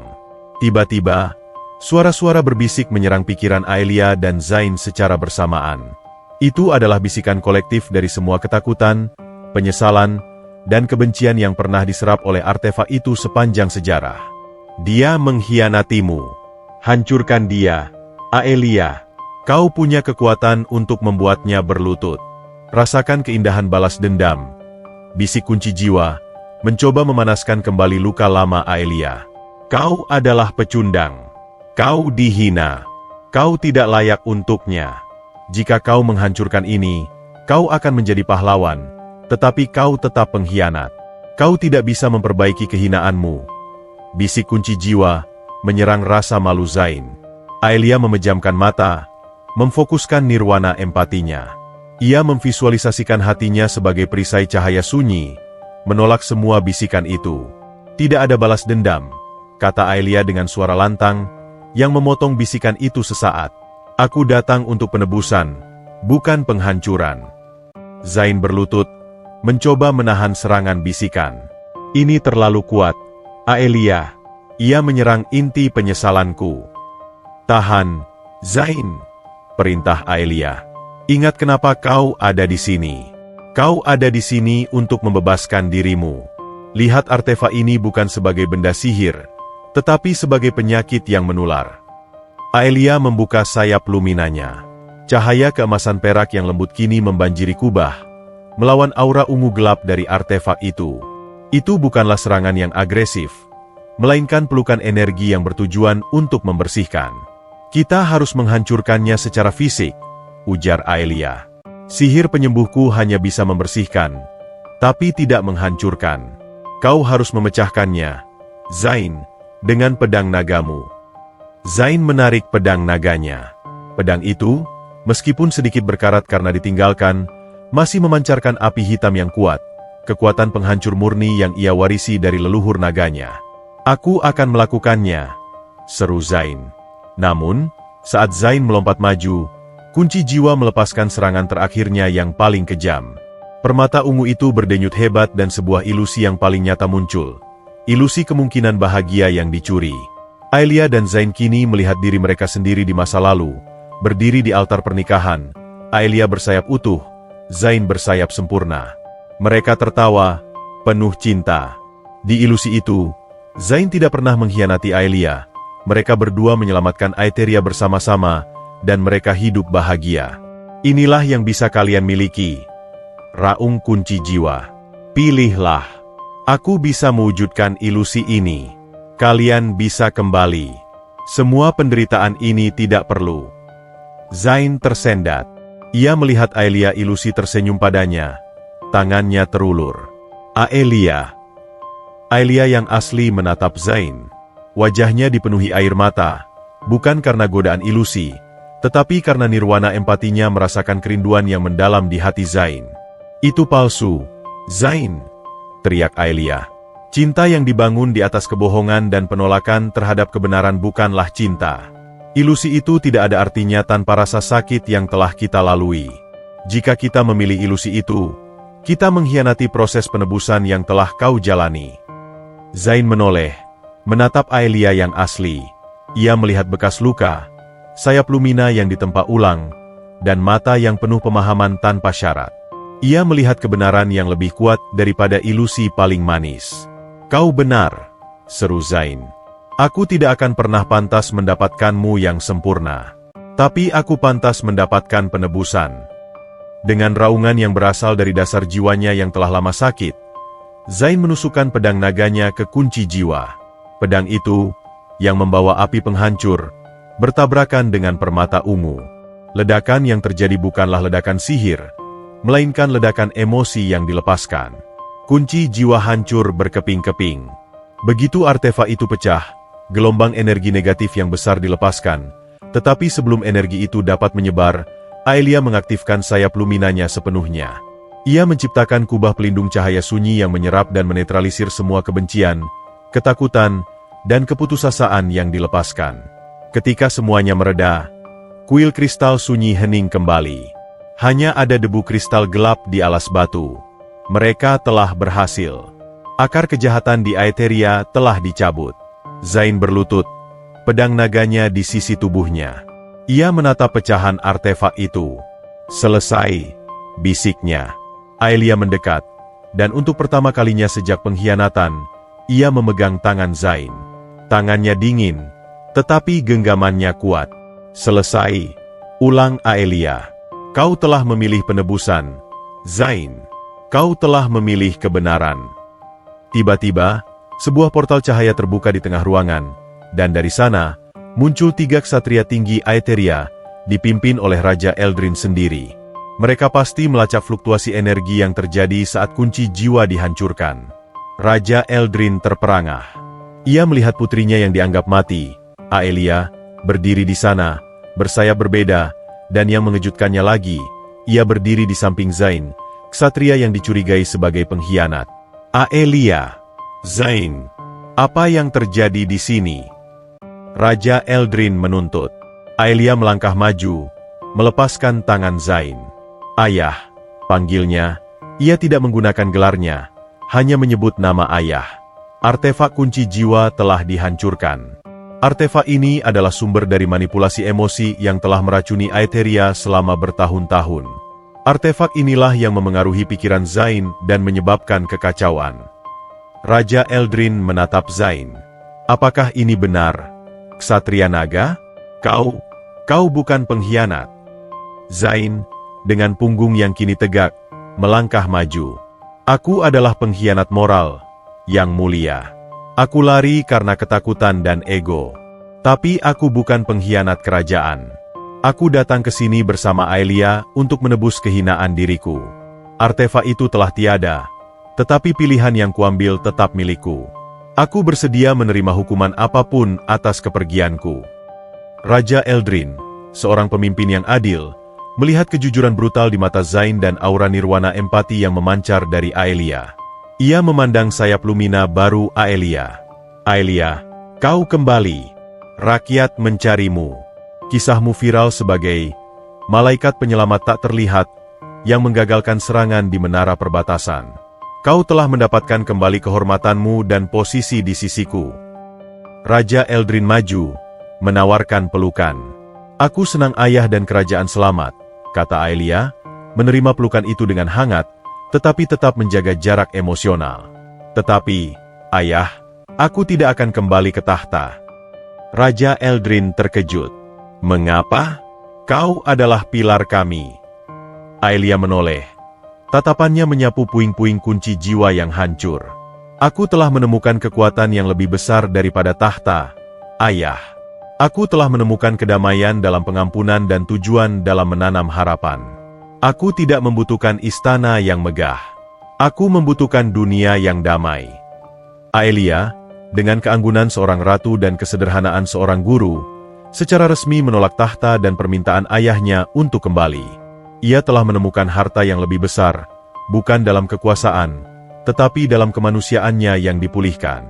Zain mendengarkan setiap kata, matanya dipenuhi kekaguman yang baru. Ia mengerti. Aelia tidak menuntut balas, tidak mencari pengakuan, dan ia telah membebaskan mereka semua dari bayang-bayang masa lalu.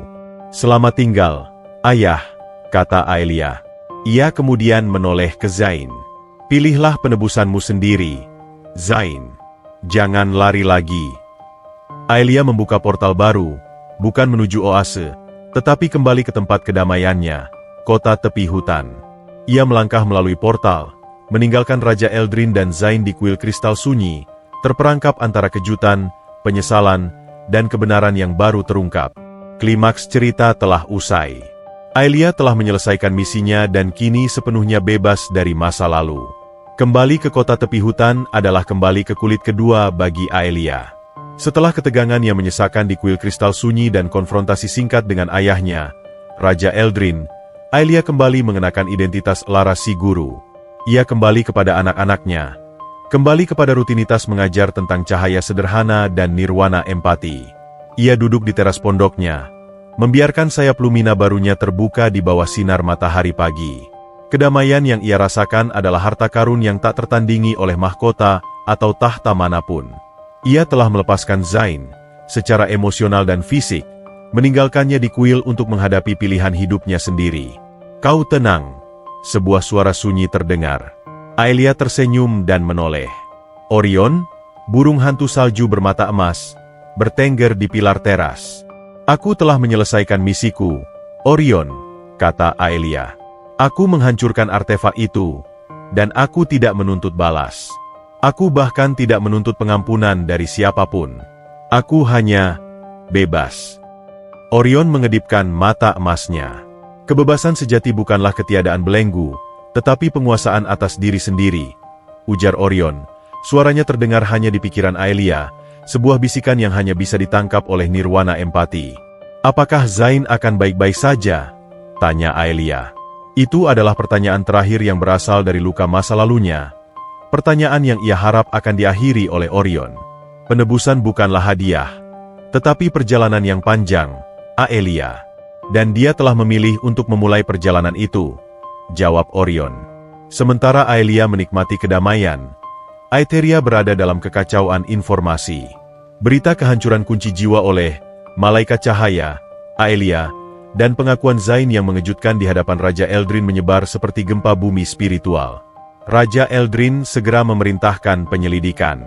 Segera terungkap bahwa Jenderal Forlak dan kelompoknya memang diracuni dan dimanipulasi oleh kunci jiwa, dan bahwa pengkhianatan Zain didorong oleh rasa takut yang diperkuat oleh artefak itu. Kebenaran perlahan mulai membersihkan nama Zain, tetapi tidak menghapus tindakannya. Di kuil kristal sunyi, setelah Aelia pergi, Raja Eldrin mendekati Zain. "Zain," kata Raja Eldrin, suaranya melembut, dipenuhi penyesalan. "Aku telah melakukan kesalahan dengan meragukanmu. Artefak itu telah menipu kita semua. Aku menawarkanmu amnesti penuh. Kau bisa kembali. Kami membutuhkan ksatria naga. Kau telah menebus dirimu dengan menghancurkan kunci jiwa." Zain, yang kini berdiri tegak, memandang Raja Eldrin. Sayap naganya, meski masih ada bekas luka, kini memiliki sisik yang lebih sehat. "Yang mulia," jawab Zain, suaranya mantap, "saya berterima kasih atas amnesti Anda, tetapi saya tidak bisa kembali ke istana." Raja Eldrin terkejut. "Mengapa?" "Putri Aelia menolak tahta karena ia menemukan tujuan baru. Tapi kau telah membersihkan namamu." "Nama saya mungkin bersih dari pengkhianatan kerajaan, Yang Mulia," kata Zain, matanya bersinar dengan kejujuran yang pahit. "Tetapi saya tidak bersih dari pengkhianatan hati Aelia. Amnesti kerajaan tidak bisa menghapus kesalahan moral saya. Saya telah kehilangan wanita yang kucintai, bukan karena kematian, tetapi karena kelemahan saya sendiri." Raja Eldrin mencoba membujuknya. "Aelia telah memaafkanmu. Dia yang memberimu kesempatan ini." "Aelia memberi saya penebusan, Yang Mulia, bukan pengampunan," koreksi Zain. "Pengampunan harus saya dapatkan dari diri saya sendiri melalui tindakan. Saya telah melihat apa yang benar-benar penting. Saya tidak akan kembali ke istana yang penuh ambisi. Saya akan mengambil peran yang sama seperti Aelia, tetapi dengan cara ksatria naga." Zain membungkuk hormat, bukan kepada raja, tetapi kepada ide keadilan dan penebusan. "Saya akan pergi, Yang Mulia. Saya akan mengabdikan hidup saya untuk membangun kembali apa yang rusak di Aetheria, bukan dinding dan menara, tetapi kepercayaan dan harapan di hati rakyat kecil. Saya akan mencari daerah-daerah yang paling menderita akibat pengaruh kunci jiwa dan melayani mereka secara langsung." Zain menyerahkan pedang naganya. "Saya tidak membutuhkan pedang ini untuk membunuh, tetapi untuk melayani. Izinkan saya mengembalikannya ke perbendaharaan. Saya akan berjuang dengan tangan kosong dan keberanian murni." Raja Eldrin terdiam, melihat transformasi Zain. Ia melihat refleksi dari nirwana empati Aelia pada Zain. "Pergilah, ksatria naga," ujar Raja Eldrin, "akhirnya. Aku tidak bisa menahanmu. Semoga kau menemukan kedamaian dalam perjalananmu." Zain terbang dari kuil kristal sunyi, tidak menuju Aetheria yang makmur, tetapi menuju desa-desa lembah yang miskin. Ia memilih jalan yang paling sulit, jalan yang penuh kerja keras dan pengabdian sunyi. Ia tahu bahwa satu-satunya cara untuk menebus pengkhianatannya adalah dengan menjadi pilar tanpa mahkota. Di kota tepi hutan, Aelia merasakan perubahan dalam aura Zain melalui nirwana empatinya. Sensasi kepedihan yang menyelimutinya kini digantikan oleh aura ketekunan dan kesederhanaan. "Dia memilih jalan itu," bisik Aelia kepada Orion, yang sedang mengamati anak-anak di kelas yang tertawa riang. "Dia memilih harapan, sama sepertimu," jawab Orion. "Dua orang yang dulunya adalah pasangan, kini adalah dua sungai yang mengalir ke laut yang sama, laut penebusan, meskipun jalurnya berbeda." Aelia menghabiskan bab ini dengan menenggelamkan dirinya dalam mengajar. Ia mengajarkan anak-anak seni mengampuni dan menjadi kuat melalui kebaikan. Anak-anak yang dulunya trauma kini tersenyum. Kelas Aelia menjadi mercusuar bagi desa itu. Suatu hari, seorang pedagang dari Aetheria datang ke desa itu dan membawa berita terbaru. "Kalian dengar?" tanya pedagang itu kepada Hana. Ksatria naga Zain, yang dulu dicurigai, kini telah membersihkan namanya. Tetapi yang mengejutkan, dia menolak kembali ke istana. Dia sekarang tinggal di desa Lembah Patah dan membantu membangun kembali rumah dan hati mereka yang hancur. Mereka bilang dia melakukan pekerjaan ksatria dengan tangan kosong, menolak sihir, hanya menggunakan kekuatan dan pengabdiannya. Hana menoleh ke Aelia. "Aneh ya, Nona Lara. Ksatria naga dan putri cahaya. Keduanya menolak tahta untuk melayani rakyat kecil. Entah mengapa, kabar ini terasa sangat menyentuh hati." Aelia, sebagai Lara, hanya tersenyum samar. Mungkin mereka menemukan bahwa kekuatan sejati tidak diukur dari seberapa besar kekuasaan yang dimiliki, Nyonya Hana, Tetapi dari seberapa besar cinta yang dapat diberikan setelah kehancuran? Orion, panggil Aelia. Aku lega. Aku harap dia benar-benar menemukan kedamaian. Orion melompat ke bahu Aelia. Sentuhannya seringan bulu salju. Cahayamu kini memimpin jalannya, Aelia. Kalian saling terkait dalam tujuan, bukan lagi dalam janji. Aelia mengangguk, melihat keluar jendela, ke arah utara yang jauh, tempat Zain memulai perjalanannya. Ia tahu mereka akan bertemu lagi, tetapi kali ini, mereka akan bertemu sebagai rekan jiwa yang berjuang untuk tujuan yang sama, meskipun terpisah oleh jarak. Akhir yang bahagia untuk Aelia telah dimulai. Kehidupan Aelia di kota tepi hutan telah mencapai ritme yang sempurna. Hari-harinya diisi dengan tawa anak-anak yang kini mulai pulih dari trauma perang, aroma bunga sihir, dan kehadiran senyap Orion, burung hantu salju, yang menjaganya. Ia telah menjadi Lara, sosok guru yang tenang dan penuh kasih, sebuah oase ketenangan di tengah dunia yang masih dilanda ketidakpastian. Namun, ketenangan ini berada di bawah ancaman konstan dari gaung tindakannya. Kisah Malaikat Penyelamat Tak Terlihat telah menjadi kisah pengantar tidur dan berita utama di seluruh Aetheria. Setiap kali ada kesulitan kecil yang diselesaikan oleh tindakan tak terduga yang berbau sihir cahaya, rakyat akan berseru, "Malaikat Cahaya! Malaikat Cahaya telah datang!" Aelia tahu, popularitas yang ia ciptakan secara tidak sengaja adalah pedang bermata dua. Di satu sisi, ia menyebarkan harapan. Di sisi lain, ia menarik perhatian. Suatu sore, saat ia sedang membersihkan papan tulis di ruang kelas kecilnya, ia melihat dua sosok asing mendekati pondoknya.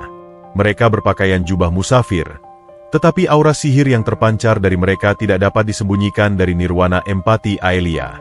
Salah satunya adalah seorang peri penjaga yang kuat, dan yang lainnya adalah seorang arkeolog kerajaan yang cerdas.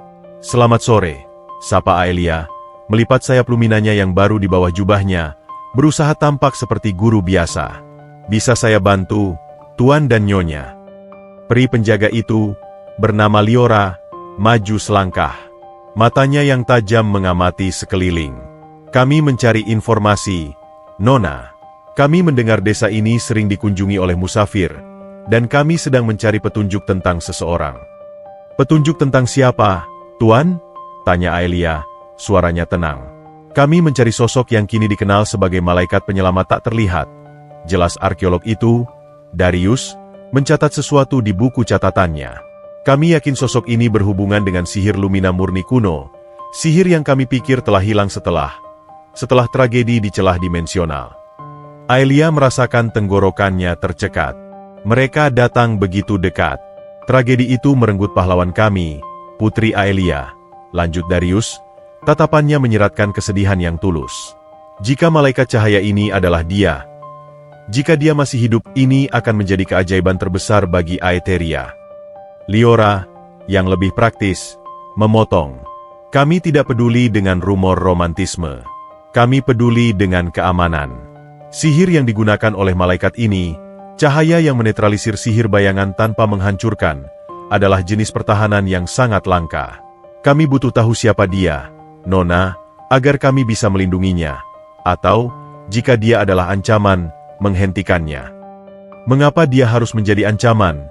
tanya Aelia, membiarkan nirwana empatinya memancarkan ketenangan. Liora menghela napas. "Karena kekuasaan tidak suka misteri, Nona. Raja Eldrin mungkin mencarinya dengan harapan, tetapi ada faksi-faksi di istana yang takut pada kekuatan di luar kendali mereka." "Aku mengerti kekhawatiranmu," kata Aelia, bersandar pada pintu pondok. "Tapi aku hanyalah guru biasa. Aku tidak tahu apa-apa tentang malaikat atau sihir kuno. Satu-satunya sihir yang aku tahu adalah cara membuat hati anak-anak ini tidak lagi pahit." Darius menatap Aelia dengan pandangan menyelidik. "Anda terlihat tenang, Nona. Sangat tenang untuk seseorang yang hidup di dekat perbatasan. Apakah Anda pernah mendengar tentang burung hantu salju yang mungkin mengikutinya?" Aelia merasakan Orion bergerak pelan di balik tirai jendela. Mereka tahu tentang Orion. Burung hantu. Aelia tertawa kecil. "Aku tidak tahu, Tuan. Tapi hutan ini penuh dengan makhluk misterius. Mungkin burung hantu itu juga mencari kedamaian." Liora menyadari bahwa mereka tidak mendapatkan apa-apa. Baiklah, Nona. Maafkan gangguan kami. Saat mereka berbalik untuk pergi, Aelia memanggil, Tuan Darius, Nyonya Liora. Apakah kerajaan sudah mengetahui nasib mantan ksatria naga, Zain? Liora berbalik, matanya menyipit. Ksatria naga Zain? Kami dengar dia menolak amnesti raja dan memilih untuk mengabdikan dirinya kepada masyarakat miskin di Lembah Patah. Dia melakukan penebusan dengan cara yang aneh. Menarik, bukankah begitu? Seorang pengkhianat memilih kehinaan daripada tahta. Dia telah menjadi berita viral kedua setelah malaikat cahaya. Itu sungguh menyentuh, kata Aelia, berhasil menahan gejolak emosi. Zain benar-benar memilih jalan yang sulit. Setelah Liora dan Darius pergi, Aelia masuk ke dalam pondoknya. Orion segera terbang dan mendarat di bahunya. Mereka mencariku, kata Aelia pada Orion. Dan mereka tahu tentang dirimu. Cahayamu terlalu terang untuk tetap tersembunyi selamanya, Aelia, bisik Orion dalam pikirannya. Tujuanmu adalah menanam harapan, dan harapan ini telah berbuah menjadi ketenaran. Ketenaran ini akan menarik lebih banyak lagi dari teman dan musuh. Aelia menghabiskan malam itu merenungkan situasinya. Ia tidak bisa lari. Melarikan diri akan menghancurkan sekolah kecil yang ia bangun. Ia harus tetap di sana, tetapi ia harus lebih berhati-hati dalam menggunakan sayap luminanya. Aku harus bertemu dengan seseorang yang bisa memberiku informasi tanpa meminta balasan. Orion, putus Aelia. Aku butuh informasi tentang faksi istana yang takut padaku. Orion mematuk lembut telinga Aelia dan terbang kerak buku, menunjuk lagi ke buku yang sama. Kali ini, ia menyentuh sebuah gambar, lencana kuno Aliansi Pelayan Sunyi. Aliansi Pelayan Sunyi. Aelia mengerutkan kening. Mereka adalah sekelompok cendekiawan dan penyihir yang tidak berpihak, hanya melayani kebenaran, bukan raja. Mereka adalah pemegang rahasia Aetheria. Orion terbang ke peta dan menyentuh sebuah kota besar di tengah Aetheria, kota Viridian, kota sihir dan pengetahuan. Aelia tersenyum. Kau memberiku misi baru, Orion. Aku harus mengunjungi Viridian untuk mencari aliansi pelayan sunyi. Aku butuh tahu rencana faksi istana yang berusaha menemukan dan menghentikanku. Misi ini berbeda. Aelia tidak lagi pergi untuk pertempuran atau penebusan. Ia pergi untuk mendapatkan informasi. Ia mempersiapkan diri, mengenakan jubah yang paling biasa, dan memastikan sayap luminanya tersembunyi. Saat ia mengucapkan selamat tinggal pada anak-anak, mereka memeluknya erat. Nona Lara, jangan pergi lama-lama, pinta Aris, si anak laki-laki. Aku janji, aku akan segera kembali, kata Aelia, menyentuh kepala Aris. Aku pergi untuk membawa lebih banyak harapan ke tempat-tempat yang lebih jauh.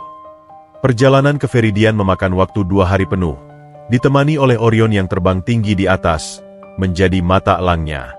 Setibanya di kota yang ramai itu, Aelia segera mencari markas Aliansi Pelayan Sunyi. Markas mereka tersembunyi di balik perpustakaan kuno, tempat di mana pengetahuan dihargai lebih dari emas. Ia berhasil masuk ke dalam markas, tempat yang dipenuhi dengan gulungan, peta bintang, dan aura kebijaksanaan yang tebal. Di sana, ia bertemu dengan ketua aliansi, seorang pria tua bermata lelah bernama Mentor Theron. Aelia tidak bertele-tele. Ia menunjukkan sedikit cahaya dari sayap luminanya yang baru, cahaya yang mengandung nirwana empati, dan Theron segera tahu siapa yang ada di hadapannya. Putri Aelia, bisik Theron, terkejut. Atau haruskah saya panggil malaikat cahaya? Panggil aku Lara, kata Aelia, duduk di hadapannya. Aku butuh kebenaran, Mentor Theron. Ada faksi di istana yang takut padaku. Siapa mereka, dan apa rencana mereka? Mentor Theron menghela napas. Ketenaranmu yang viral adalah nyanyian sirene bagi mereka yang haus kekuasaan.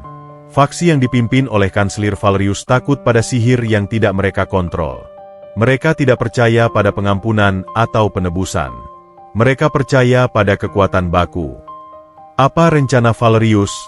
Tanya Aelia. Mereka mencari tahu apakah kau telah memaafkan Zain, ksatria naga. Jika kau telah memaafkannya dan bekerja sama dengannya, Mereka takut kau dan Zain akan menjadi simbol baru, simbol kekuatan yang berdamai dan ditebus, yang akan menggulingkan tatanan politik mereka. Mereka ingin menangkap Zain dan menggunakan pengkhianatannya untuk mendiskreditkanmu dan sihir Lumina yang baru. Aelia merasakan rasa dingin menusuk hatinya. Mereka tidak menyerang Aelia lagi. Mereka menyerang Zain, penebusannya. Mereka mengincar Zain, kata Aelia. Ya, mereka tahu Zain rentan. Mereka tahu dia memilih kehinaan. Jika mereka bisa memaksanya mengakui bahwa dia dikendalikan olehmu atau bahwa dia masih seorang pengkhianat, seluruh mitos, malaikat cahaya, akan runtuh. Dan mereka tahu di mana dia bersembunyi di lembah patah. Aelia berdiri, tekadnya kini kembali membara. Zain tidak boleh ditangkap. Penebusannya harus dilindungi, bukan karena cintanya, tetapi karena itu adalah bukti bahwa pengampunan itu nyata. Terima kasih, Mentor Theron. Kau telah memberiku kebenaran yang kucari. Aelia meninggalkan Viridian secepat ia datang, bergegas menuju lembah patah. Ia tahu, Orion telah memberinya pesan rahasia yang paling penting, bahwa penebusan Zain berada di ambang bahaya. Ia harus menyelamatkan Zain sekali lagi, tetapi kali ini, ia akan menyelamatkannya dari jaring politik yang licik. Penerbangan Aelia dari Viridian menuju desa lembah patah adalah pertarungan melawan waktu dan desakan emosi. Informasi dari Mentor Theron telah mengkonfirmasi ketakutan terbesarnya. Faksi istana tidak hanya ingin merusak reputasinya, tetapi juga menghancurkan Zain, simbol penebusan yang rapuh. Orion terbang di sampingnya. Sayapnya mengepak seirama dengan detak jantung Aelia yang semakin cepat. Mereka menyerangnya. Orion, bisik Aelia di udara, sayap Luminanya berdenyut keras, memancarkan cahaya yang lebih tegas. Mereka menyerang nirwana empatiku. Mereka ingin membuktikan bahwa pengampunan itu lemah. Kekuatan tidak selalu diukur dari kecepatan, Aelia, tetapi dari ketegasan niat, jawab Orion dalam pikiran Aelia. Aelia tiba di lembah patah tepat saat matahari mulai tenggelam. Ia mendarat diam-diam di hutan dekat desa. Dengan nirwana empatinya, ia segera merasakan gelombang ketakutan yang bercampur otoritas, tanda bahwa pasukan Kanselir Valerius sudah tiba. Ia menyelinap ke desa dan melihat pemandangan yang menyakitkan. Di tengah desa, Zain berdiri dikelilingi oleh penegak hukum istana, yang dipimpin oleh Kanselir Valerius sendiri. Valerius adalah pria berwajah keras yang mengenakan jubah bludru mewah, kontras dengan kotornya desa itu. Zain tampak lelah, tetapi teguh. Ia telah ditangkap saat sedang membantu seorang janda membangun kembali atap rumahnya. Kami sudah selesai bermain-main, Zain, teriak Valerius. Suaranya dipenuhi arogansi. Raja mungkin memberimu amnesti, tetapi rakyat tidak melupakan pengkhianatanmu. Kami tahu kau bekerja sama dengan malaikat cahaya misterius itu, seorang pemberontak yang menolak tahta. Aku bekerja sama dengan Aelia untuk menghancurkan kunci jiwa yang meracuni Aetheria, jawab Zain, matanya bersinar. Ia tidak memiliki senjata, hanya palu dan keberaniannya. Aku tidak memberontak. Aku menebus diriku. Penebusanmu hanyalah cerita rakyat yang dibuat-buat. Ejek Valerius. Ia menoleh ke para penduduk desa yang berkumpul dalam ketakutan. Rakyat lembah patah. Dia adalah pengkhianat. Dia memanfaatkan kesedihan kalian untuk membangun citra. Malaikat cahaya itu pasti menggunakan sihirnya untuk memperbudak pikirannya. Aelia, yang bersembunyi di balik tumpukan kayu, merasakan nirwana empatinya mendidih. Valerius tidak hanya menyerang Zain, tetapi juga menyerang keyakinan Aelia pada kekuatan pengampunan. Ini adalah ujian terakhir bagi prinsipnya. Aelia harus campur tangan. Tetapi bagaimana? Jika ia menggunakan kekuatan sayap Luminanya, ia akan memicu pertempuran yang pasti akan melukai penduduk desa yang tidak bersalah. Gunakanlah nirwana empati, Aelia. Buka hati mereka. Jangan hancurkan tubuh. Hancurkan kebohongan, bisik Orion. Aelia melangkah keluar dari bayangan, membiarkan jubahnya terangkat sedikit, tetapi sayap Luminanya tetap terlipat. Kanselir Valerius, panggil Aelia. Suaranya terdengar lembut namun memiliki resonansi yang kuat, seperti lonceng kristal yang berdentang di senja. Semua mata tertuju padanya. Valerius terkejut. Siapa kau? Beraninya kau menginterupsi urusan kerajaan, teriak Valerius. Aku adalah Lara, kata Aelia. Aku hanyalah seorang guru yang kebetulan tahu apa yang terjadi. Aelia berjalan lurus menuju Valerius, mengabaikan penegak hukum yang mencoba menghalanginya. Ketika ia mendekat, ia memfokuskan nirwana empatinya sepenuhnya pada Valerius. Ia tidak menyerang, tetapi membanjirikan selir itu dengan cahaya pemahaman yang murni. Valerius, yang selama ini terbiasa dengan sihir yang menyerang fisik, tiba-tiba merasa terkejut oleh gelombang emosi itu. Ia merasa terkupas dari jubah arogansinya. Percakapan sunyi dengan nirwana empati. Valerius, dalam pikiran aku harus kuat. Aku harus mengendalikan. Mereka tidak boleh tahu bahwa aku takut pada raja. Aku harus menghentikan simbol penebusan ini, karena itu menunjukkan kelemahan tatanan lama nirwana empati Aelia, menggambarkan dia bukan iblis. Dia adalah manusia yang sangat takut kehilangan kekuasaan dan statusnya. Kebenciannya terhadap Zain adalah topeng dari rasa tidak aman yang mendalam. Aelia berbicara, tetapi kata-katanya ditujukan pada Valerius dan juga penduduk desa. Kanselir Valerius menuduh Ksatria Zain menyembunyikan kebohongan. Tapi tahukah Anda mengapa Valerius melakukan ini? Karena dia takut, kata Aelia. Aku tidak takut padamu, dasar penyihir kecil, raung Valerius. Kau takut pada kebenaran, balas Aelia, langkahnya mantap. Kau takut pada fakta bahwa pengkhianatan bisa dimaafkan, bahwa kesalahan bisa diperbaiki. Karena jika itu benar, maka semua kekuasaan yang kau bangun di atas rasa takut dan hukuman akan runtuh. Aelia menoleh ke Zain. Zain, katakan pada mereka, mengapa kau menolak tahta dan memilih kehinaan ini? Zain, yang terinspirasi oleh keberanian Aelia, mengangguk. Aku menolak istana karena istana tidak bisa memberiku apa yang kubutuhkan. Aku membutuhkan penebusan. Aku yang meninggalkan Aelia, bukan sihir. Aku yang memilih ego. Aku tidak mencari belas kasihan. Aku mencari kehormatan yang hilang, dan kehormatan itu hanya bisa didapatkan dengan melayani kalian yang tertindas. Aelia lalu kembali menatap Valerius. Kau ingin bukti bahwa Zain tidak dikendalikan oleh sihirku? Aelia membuka sayap luminanya sekejap, memancarkan cahaya keemasan perak yang lembut, cukup lama agar semua orang melihatnya, malaikat cahaya yang sebenarnya. Inilah sihirku. Sihir Lumina yang baru. Ia tidak menaklukkan. Ia hanya menenangkan. Aelia memfokuskan cahaya itu langsung ke Valerius. Gelombang kebenaran menghantam kanselir. Valerius tiba-tiba merasa mual. Ia melihat dengan jelas keserakahan dan ketakutannya sendiri yang ia proyeksikan pada Zain. Tubuhnya mulai gemetar hebat. Aku tidak bisa. Valerius tersandung mundur. Aku hanya ingin Aetheria tetap kuat. Aku takut pada perubahan. Kekuatan sejati ada pada perubahan yang dibimbing oleh hati, kanselir, jawab Aelia.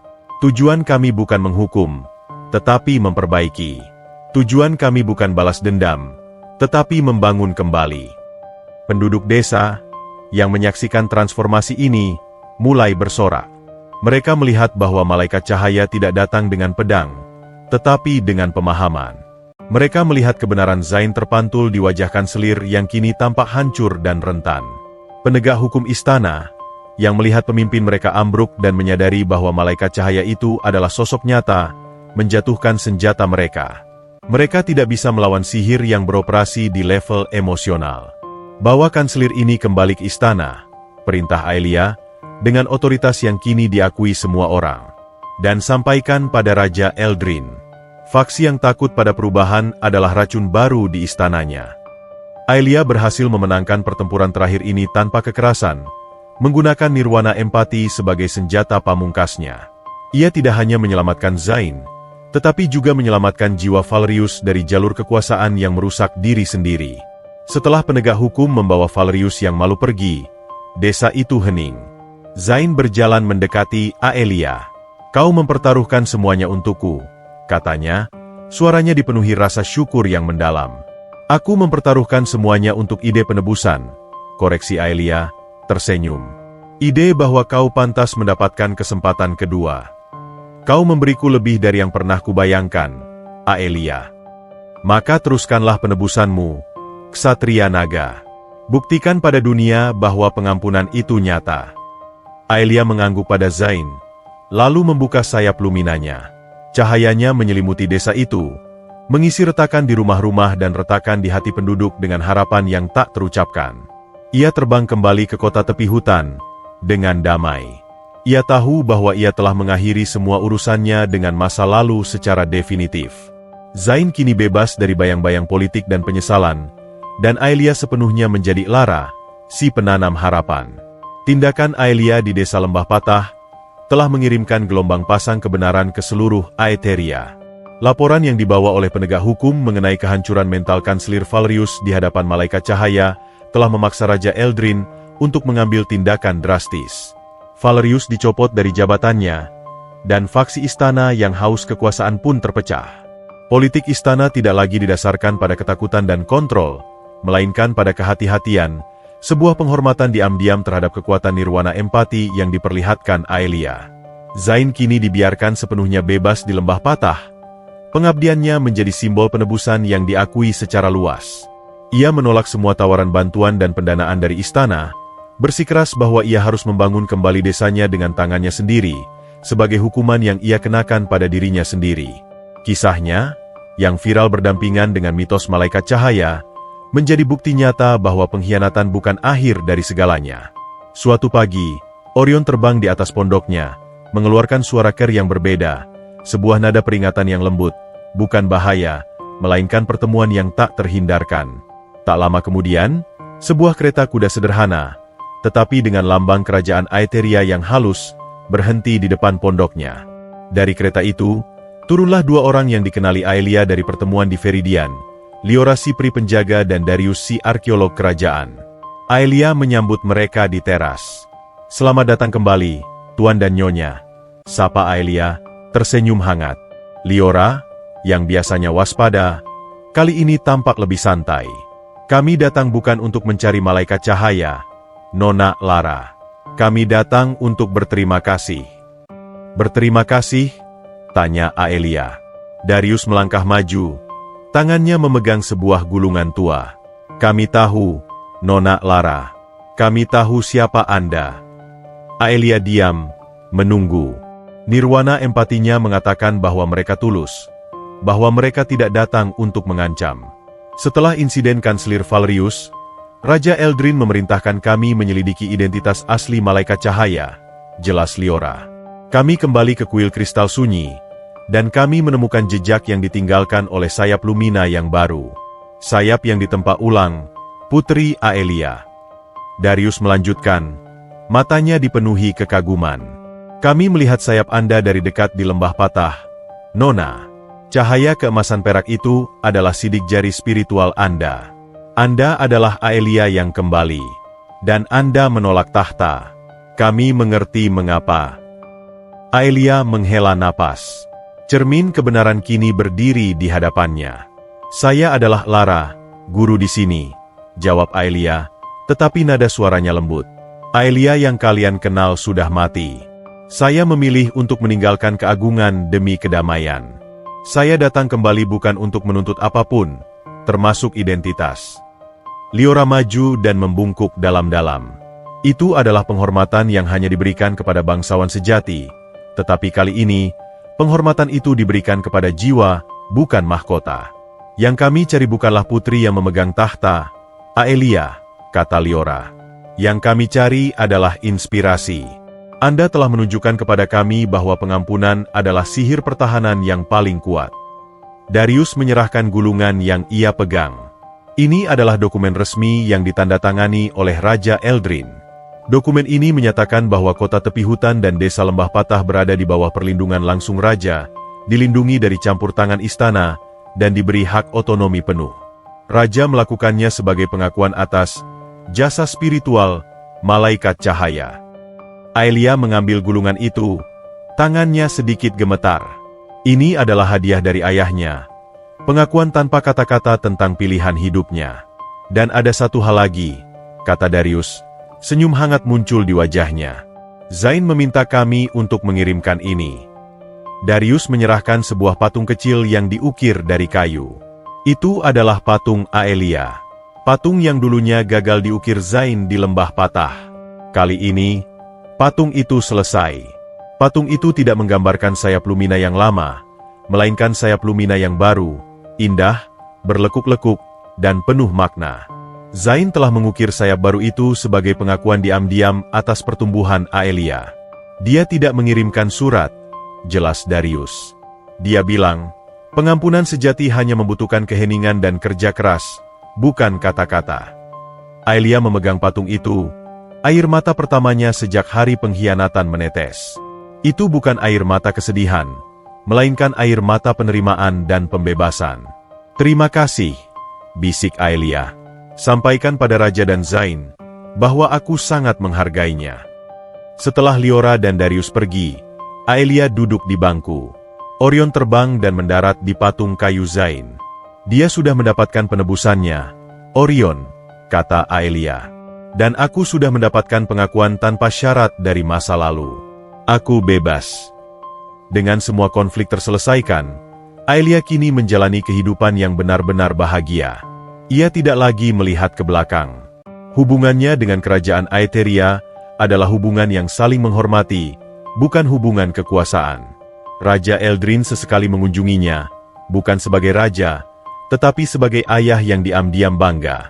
Zain tetap di desa Lembah Patah, menjadi pahlawan tanpa gelar, membangun jembatan dan rumah, menanam harapan di tempat yang paling dibutuhkan. Ia dan Aelia tidak pernah lagi bertemu sebagai kekasih, tetapi sebagai rekan jiwa yang berbagi tujuan yang sama, sering bertukar pesan melalui Darius, bukan pesan romantis, tetapi laporan kemajuan dan ide-ide untuk menyebarkan nirwana empati.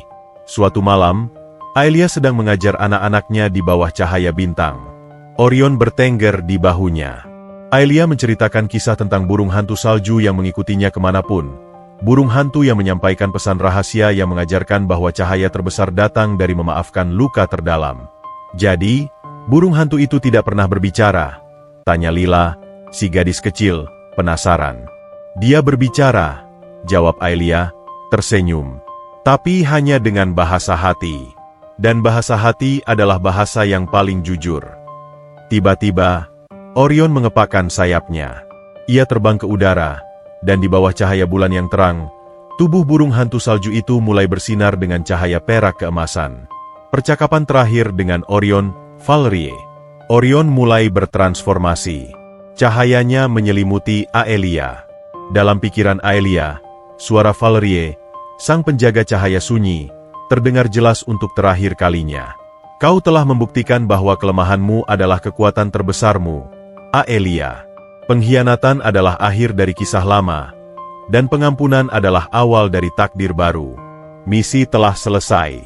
Aku harus kembali ke oase tanpa nama. Orion, Valerie, bisik Aelia, air mata kebahagiaan mengalir. Aku meninggalkan cahaya sunyi dalam dirimu, anakku. Sayapmu dan hatimu adalah warisanku.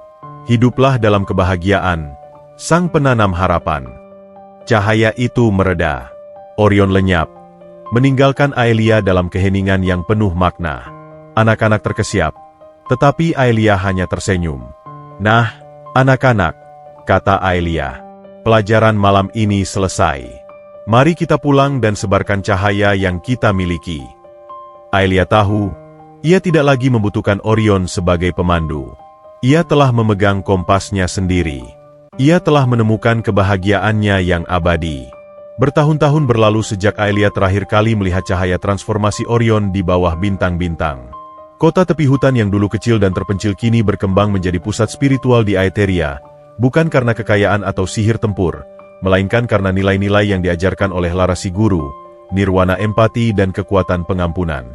Aelia, yang selalu diakui oleh penduduk desa sebagai Lara, tetapi dihormati oleh kerajaan secara diam-diam sebagai Putri Aelia, telah menemukan kedamaian yang tak pernah ia raih saat masih berada di istana. Sayap Lumina barunya tidak pernah lagi digunakan untuk terbang dalam pertempuran. Mereka menjadi simbol hidup dari cahaya yang ditempa kesedihan, seringkali memancarkan kehangatan yang lembut saat ia memeluk anak-anak atau saat ia duduk sendirian merenung. Pondok kecilnya kini telah menjadi Akademi Harapan, sebuah institusi yang mengajarkan sihir penyembuhan dan sejarah emosional, kurikulum yang benar-benar baru di Aetheria. Suatu pagi yang cerah, Aelia berdiri di depan akademi. Lila dan Aris, anak-anak yang pertama kali ia ajar, kini telah dewasa dan menjadi guru bantu yang berdedikasi, menyebarkan filosofi nirwana empati. Nona Lara, panggil Lila, kini seorang wanita muda yang bijaksana. Ada kiriman dari desa Lembah Patah. Aelia tersenyum. Kiriman dari Lembah Patah selalu berupa seni ukiran kayu atau keranjang buah segar, tidak pernah surat yang panjang. Itu adalah cara Zain berkomunikasi. Kiriman hari ini adalah ukiran kayu kecil, bukan patung Aelia, melainkan ukiran yang menggambarkan dua pasang sayap, sayap Lumina yang baru dan sayap naga yang kini terlihat utuh, terbang sejajar, tidak bersentuhan, tetapi saling memberikan perlindungan dalam bingkai kristal murni. Itu adalah pengakuan akan kemitraan abadi dalam tujuan, tanpa ikatan romansa. Apakah Anda pernah merindukan Aetheria yang dulu, Nona? Tanya Aris, melihat pandangan Aelia yang jauh. Aelia memegang ukiran itu, menghirup aroma kayu pinus. Aku merindukan keindahan Aetheria, Aris. Tetapi aku tidak merindukan topeng yang harus kukenakan di sana. Di sini, aku menemukan keindahan yang sesungguhnya, wajah jujur yang tidak takut untuk menunjukkan kelemahan. Istana adalah emas murni, tapi desa ini adalah bumi yang subur. Sementara itu, di desa Lembah Patah, yang kini telah berubah menjadi kota penebusan, Zain tidak pernah berhenti bekerja. Ia menjadi pembawa damai dan pembangun. Ia tidak pernah memakai baju besi ksatria naga lagi, hanya pakaian kerja kasar. Sayap naganya kini benar-benar pulih, tetapi ia hanya menggunakannya untuk tugas-tugas sipil, mengangkat balok kayu berat atau menyelamatkan ternak yang tersesat. Ia menerima kunjungan dari Raja Eldrin secara rutin, yang datang tidak untuk memberinya jabatan, melainkan untuk meminta saran tentang cara membangun kembali semangat rakyat. Zain, kata Raja Eldrin pada salah satu kunjungannya, saat mereka duduk di tepi sumur yang baru diperbaiki. Aelia telah memberiku kedamaian sebagai seorang ayah. Kau telah memberiku pelajaran sebagai seorang raja. Bagaimana Aetheria bisa membalas kebaikanmu? Zain tersenyum, senyum yang kini tulus dan bebas dari rasa sakit. Yang mulia, Anda telah membalasnya dengan membiarkan saya melayani. Saya tahu bahwa pengkhianatan yang saya lakukan telah melukai banyak orang, tetapi setiap palu yang saya ayunkan adalah benang yang memperbaiki kain yang robek di hati saya. Ini adalah penebusan saya, dan itu lebih berharga dari tahta manapun. Apakah kau tidak pernah ingin bertemu dengannya lagi, Zain? Tanya Raja Eldrin hati-hati. Aelia. Dia adalah cahaya di Lembah Patah. Cahaya Aelia adalah mercusuar, yang mulia, jawab Zain, menatap ke utara. Mercusuar tidak perlu berlabuh di pelabuhan. Tugas saya adalah membuat pelabuhan ini layak untuk menerima cahaya itu. Kami adalah dua pahlawan yang tidak bisa berbagi ranjang, tetapi kami berbagi sumpah diam untuk kebenaran. Dan itulah akhir yang bahagia bagiku. Raja Eldrin mengangguk, melihat betapa utuhnya Zain sekarang. Raja Eldrin pun kembali ke istana, dengan keyakinan baru, memulai reformasi yang didasarkan pada empati dan kejujuran, terinspirasi oleh putri dan mantan ksatrianya. Penutup, warisan nirwana empati. Aelia, sebagai Lara, terus mengajar di Akademi Harapan. Isanya, viral. Tak pernah disangka, burung hantu yang mengikutinya ternyata menyampaikan pesan rahasia ini, menjadi legenda di seluruh Aetheria. Namun, kebenaran yang paling mendalam bukanlah tentang burung hantu salju, Orion Valkyrie, sayap Lumina yang baru, atau kehancuran kunci jiwa. Kebenaran yang menjadi warisan Aelia adalah ini. Suatu malam, Aelia berkumpul dengan para guru bantu. Mereka membahas kesulitan yang mereka hadapi saat mengajar anak-anak yang masih menyimpan kebencian terhadap orang-orang yang menelantarkan mereka. Nona Lara, kata seorang guru bantu, sulit untuk meyakinkan mereka bahwa mengampuni itu penting. Mereka selalu bertanya, bagaimana jika orang itu tidak pantas diampuni? Aelia memandang mereka, matanya dipenuhi kebijaksanaan yang didapatkan dari ngarai HOS bisu dan kuil kristal sunyi. Ia mengangkat tangannya, dan sayap luminanya bersinar lembut. Pengampunan bukanlah hadiah yang diberikan kepada orang yang pantas menerimanya, kata Aelia. Itu adalah kebebasan yang kita berikan kepada diri kita sendiri. Itu adalah pelepas jangkar yang membuat kita terikat pada pengkhianatan masa lalu. Kita tidak mengampuni Zain karena dia layak, Kita mengampuninya agar kita yang terluka, dapat melangkah maju dan bersinar. Dan kita tidak perlu menuntut balas atau pengakuan, lanjut Aelia. Seperti yang diajarkan oleh Valerie dan disebarkan oleh Orion melalui pesan rahasia, kekuatan terbesar terletak pada kemampuan kita untuk mencintai yang tidak layak dicintai, dan memaafkan yang tidak pantas dimaafkan. Itu adalah nirwana empati, kedamaian abadi yang hanya bisa dicapai setelah kita menerima semua penderitaan dan melepaskannya. Dan dengan prinsip itulah Aelia hidup, dikelilingi oleh cinta, jauh dari gemerlap tahta, tetapi dekat dengan denyut nadi kehidupan yang sesungguhnya. Ia adalah ratu cahaya yang menolak kekuasaan, penebar harapan yang mengubah pengkhianatan menjadi jembatan menuju kedamaian. Kisahnya akan terus diceritakan, bukan sebagai kisah sedih tentang kehilangan, melainkan sebagai simfoni agung tentang bagaimana luka yang paling dalam dapat menghasilkan cahaya yang paling terang. Tamat.